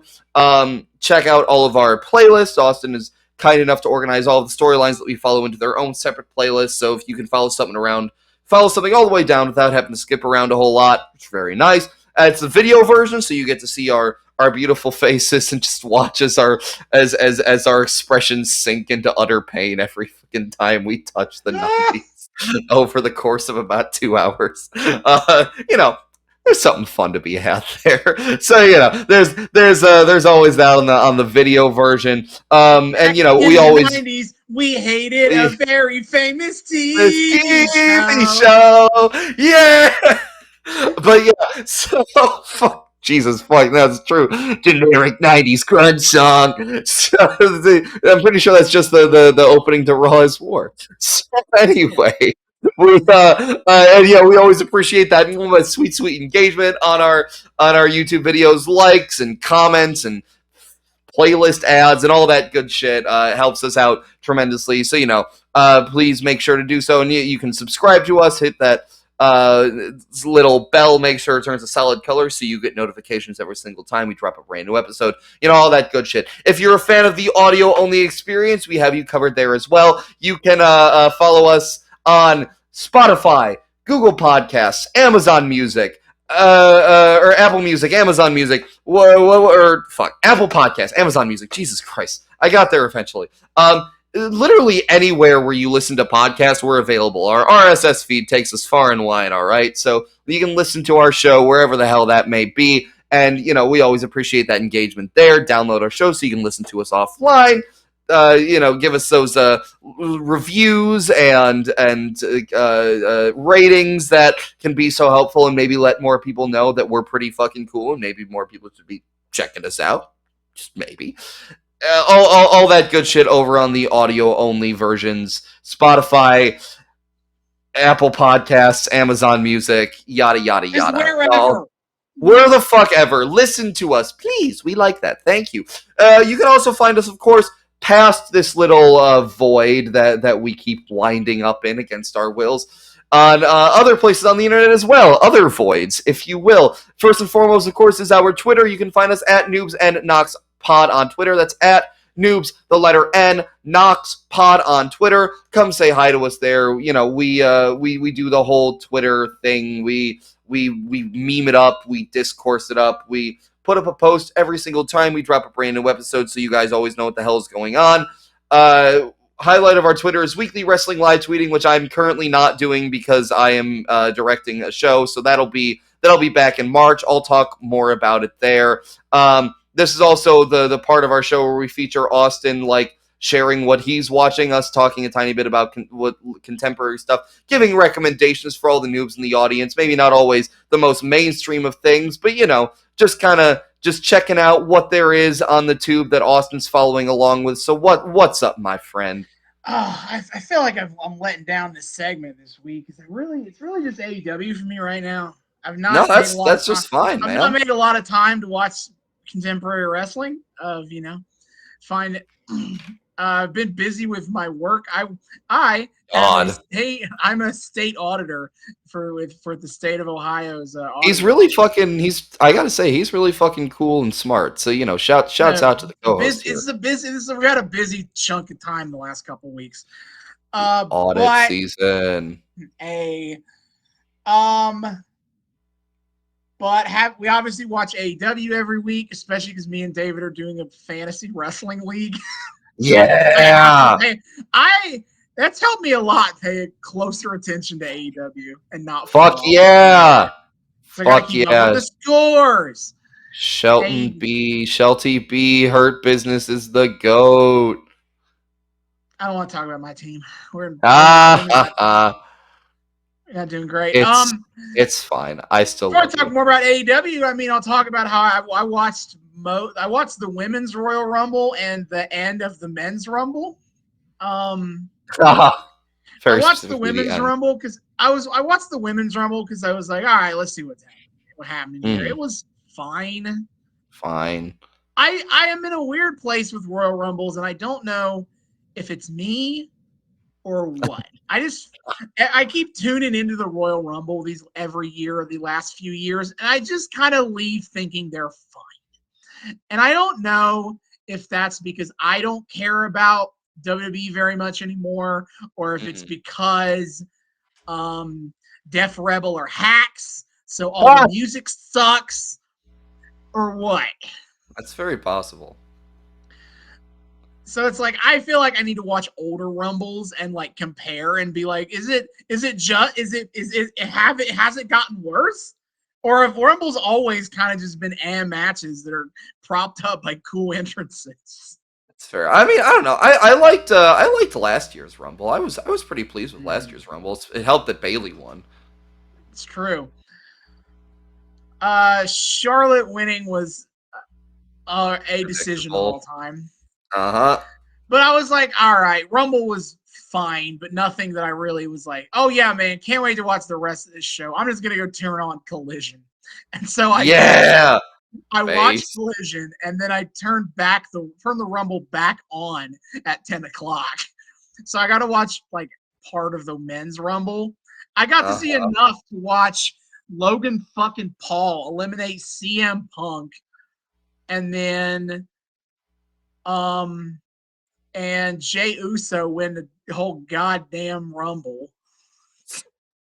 another choice of all time. Look, I don't want to get too deep into that discourse, especially as a non WWE watcher in the first place. So my opinion Yeah. about who wins the Rumble is worth even less than yours. You know, I will say is that I understand he's super over, and that does give a justification to give him a Rumble win. Yeah. Can't say that's objectively a bad call when he is as popular as he is. Sure. But man, the fact that he is that popular when he sucks so bad in ring, I It's can't. It's like, all right, I can't get well, excited about this. it's unfortunate too, because like we've watched early Usos, and I really like them. I think he's just a guy who's better as a tag guy. There's plenty of those. Yeah. Yeah. Yeah, that's I fair. don't in ring, just not a big fan of his work. I think it's insane the degree to which they are keeping Gunther from wrestling all the best other wrestlers on Raw so he can I keep wrestling Jay Uso. I know. God. Wait, on. Oh He's yeah, because Cody's title he's is a he's SmackDown. yeah, Fuck. he's a champion of Raw. Um, Oh yeah, I guess. but whatever. I'm probably not watching Mania. I'll have so much to say about every other show going on at Mania weekend that week. I know. I'm excited for that. There's nothing Yeah. about Mania that's like exciting to me right now. Like no No, the matter. Mania card, I don't love the Mania card. It's looking like it's gonna be like Gunther J, um, Charlotte. I don't know what they're gonna do with Charlotte actually. Maybe it's Charlotte Tiffany. I feel like yeah, I'm not sure about that. I haven't looked deep enough in the rumors. I Oh know god, that it's not gonna Cena be Charlotte Rhea. could be. They're making Charlotte like have promos against everybody, so it's harder Ah, to. throw you for a I'm loop. as someone who isn't following the rumors about the Mania card too closely, it's like then I don't know That's fair. where they're gonna take her. That's very fair. Um, and then Rhea's champ, right? Yeah, it's Rhea and Yeah, Tiffany. Oh Rhea and yeah, Tiff. Yeah. she beat oh yeah, she beat Liv on the Netflix Yep. debut. They had Yep. they had they had Rhea tease EO, and I know that the EO Sky stands are all begging and pleading That that would they're gonna that would get that would that would be a good EO match. versus Rhea. It would. It'd be That really would be a good. good match. Yeah. Rhea Ripley, much like Swerve Strickland, should really think about the fact that all of her friends turn on her and want to beat her mercilessly. They should. She should reflect on that. She much won't. like much like Steve Borden. Hey, no, Sting is perfect. Sting just makes bad friends. It's nothing to do. It says nothing about him. We're saying this says something about Rhea. Got it. Got it. Got it. Got it. Yes, Got this it. is. Yeah, I'm fair enough. kayfabe. Yeah, again, like Swerve. It says something about Swerve that every guy he runs into wants to commit Hmm. actual felony crime against him. And you should Hmm. really wonder, should really think if that's anything to do with him, But Austin, he said he's sorry. I guess. Anyway, I know Cody, they're like Cody Cena is the rumor. Yeah. Um, Punk versus Seth versus Roman is the rumor instead of getting any of those guys in a singles match in Yeah. any of those combinations. Still doing Punk and Seth, I guess. Or wait, no, it was Punk and Drew. Wait, was it Punk and Seth or Punk and Drew? They've kind of run both those feuds really long. Okay. Yeah, I was gonna. Okay, there's a reason I keep getting it fucking mixed up. Then Jesus Christ. Seth and Drew are like the only people that Punk has feuded with since he went back. Yeah, I know. Like he had the run of Dom matches on the like Super Show, On the back house show loops. the house show loop back in December of 2023. But that was Yeah. like it. Yeah. It's unfortunate. But yeah, just the Rumble was yet another good proof that I don't like watching WWE anymore. and so I Yeah. won't do that. Uh, At AEW though, man, pretty hyped. Next, we are filming this on February 8th, a week away yes. from Grand Slam Grand Slam's gonna be Australia. a crazy show, dude. Mariah versus Timeless Tony for the Yes, AEW Championship. bro. Osprey Kenny I'm versus still the not Don over. Callis fam. I'm still not over that Tony Storm promo. That is like just become one of my new favorite moments in wrestling. Her Just promo the so next week satisfying. too was really good. I need to watch that The one one. under the spotlight was really I, good. I still I still need to watch that one, but man, what makes you think I've forgotten? It's just oh man, it's so good. Yeah. No, I adore Tony's insane insults for people. She called Mariah May like a pussy face frog on Collision. She came from Tony's womb, and she'll shove her back out there and Which is an insane thing to say. Which is an insane thing to say. For she is timeless Tony Storm, and she will rip her tits off. Yep. Oh my Osprey god! and Kenny versus the Don Callis family. Yes. Kazuchika Okada and Buddy Matthews fighting over who's a bitch. Yes, the battle of the bitches. Yeah, because Okada called Buddy a bitch because he calls everybody a bitch. And then Buddy is like, you should put your title on the line. Okada's like, haha, no. And Buddy's like, well, I guess that means you're the bitch. And Okada's like, what? I'm no bitch. I'm no bitch. He shrinks into a corn cob. That's so good. That's so. I damn. Now I need to fucking like Photoshop Okada's face onto a corn cob. Okada being like, I'm not a bit. I'm not owned. Please put. Hey, he's got the little hair just like on top of a corn cob. The little blonde foof.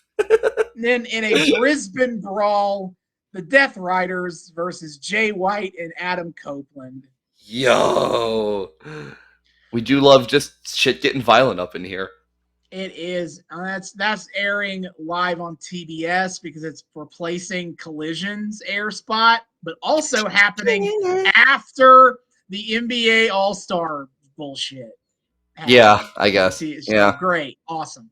And then on March 9th on pay-per-view is a Revolution. Yo. We have probably Cope and Mox. Yeah, I mean almost certainly. Well, officially we're not there yet because Copeland laid down the challenge and Mox was like, "You don't deserve it. Fuck you, no." Yeah, fuck you. Yeah, it's like, but like, yeah, it's probably definitely going to be Mox and Cope. Officially, the only match on the board is Big Boom HA is going to have a match. Yeah. Boom. Yeah, that definitely gives Revolution 5 booms by default. Yeah, but fuck the Meltzer star rating scale. We need the boom scale, baby. Yep, absolutely. Oh my god, good shit. So if I find time, I'll watch some DPW probably. DPW, yeah, absolutely. I am intrigued to check that out on DPW Live. Definitely. Yeah, fair enough. But just haven't had time and had other things. We gotta shout out Big Brother here. Yeah. Anyway, but yeah, all good shit. Check us out talking about that shit over on the Twitter and all that good shit at Noobs and Knoxpod. Of course, if you want to get in more direct and long form contact with us, you can do so at noobs and knockoutspod at gmail.com. That's noobs, the word and this time, knockoutspod at gmail.com. Come email us, come say hi, come talk to us, tell us what you think about the show, request things you want to see us cover about the show, cover on the show, ask us to yell at us for our hot takes or say they're base, whatever. Give us a boom or a doom, as it were, all that good stuff. Come say hi. We love people saying hi. We love to say hi back. Noobs and knockoutspod at gmail.com. And of course, finally, if you want to more directly support the show, you can do so over on our Patreon. We are also the Noobs and Knockouts podcast on Patreon. The link for that is in our Twitter. $1 a month gets you early access to episodes and a shout out at the end of each episode. $0 a month. Well, we'll give you a shout out at least. We're still a pretty small Patreon. We're more than happy to, just if you come and nominally give us support, we'll give you a little throw out a little shout out for you there. Jesus Christ, I got the words out there eventually. But yes, so shout out as always to friends of the show, Sugar Daddy, El Lucha Dead, Money, and I subscribed on Patreon, and all I got was this stupid shout out. And free tier member Gabe Chavez, thank you all for your support. If you guys want to directly support the show in a monetary sense, please feel free to do so over on the Patreon. A single dollar you do a month may not be much for you, but it adds up for us over time. And the more money we have that's dedicated to the show, the more we're able to do to, make this show better and cooler. And I don't know, there's this exciting stuff that could be happening. And, we'd be able to add more shit to the Patreon. Everybody wins in this scenario for a single little bone a month. So if you would like to do that, it's greatly appreciated. We appreciate anybody's support who's willing to do so. Once again, the link for that is in our Twitter. See y'all next time. Hasta luego.